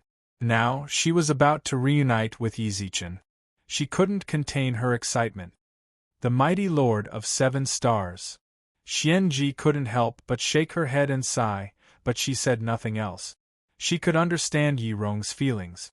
It was just like when she'd reunited with the reincarnated Xiao Yuli, the current Xia Kiki.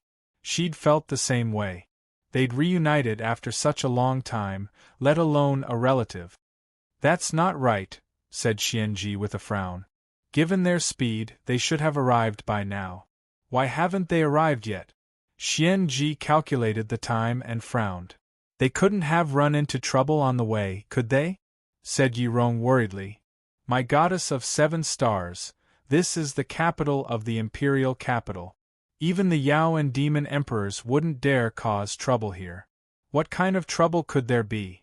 Besides, I sent Xianji and the god of fire, the strongest of my 16 divine generals. If you're worried about your son, you should consider the situation first. She sighed helplessly at Yi Rong, then took out a jade slip. I'm going to ask Xianji and the others where they are. Use this time to calm down. You're a mother, after all, and the mighty lord of 7 stars at that. Don't act like a mortal. Yi Rong knew she was being overly sensitive. She nodded, then sat down in front of the stone table. Xianji narrowed her eyes and sent the message. Before long, the jade slip flashed. After reading its contents, Xianji couldn't help but frown and spread her divine sense outwards. Not long after, she teleported to the front door and pushed it open. Nope. After a brief frown, Xianji held the jade slip in her hand. The mustached man, who was eating and drinking in a high-class restaurant in Heavenly God City, also received the news. He's not here. Where did you send him to? Where are you? Quickly come and see me. Vulcan and Qiu and Hui couldn't help but ask when they saw the news. Mustache stood up immediately. What happened? You guys eat here. Her ladyship is looking for me. What happened? Seeing Xianji's serious expression, Yi Rong spoke up. The horoscope says Yi Zichen's already here, but he's not here. As soon as she finished speaking, Xianji saw Yi Rong's expression change drastically. She hurriedly comforted her. Don't worry, your little fellow is probably curious about this city and has slipped away to play. Wait here, I'll go out and find him. I'll go with you. Don't worry and stay here. This is the capital city, the capital city. You're from the Saint Palace, the Saint Palace. Do you understand what I'm saying? Just stay here. Heavenly God City is my territory. I'll definitely bring your precious son back safe and sound.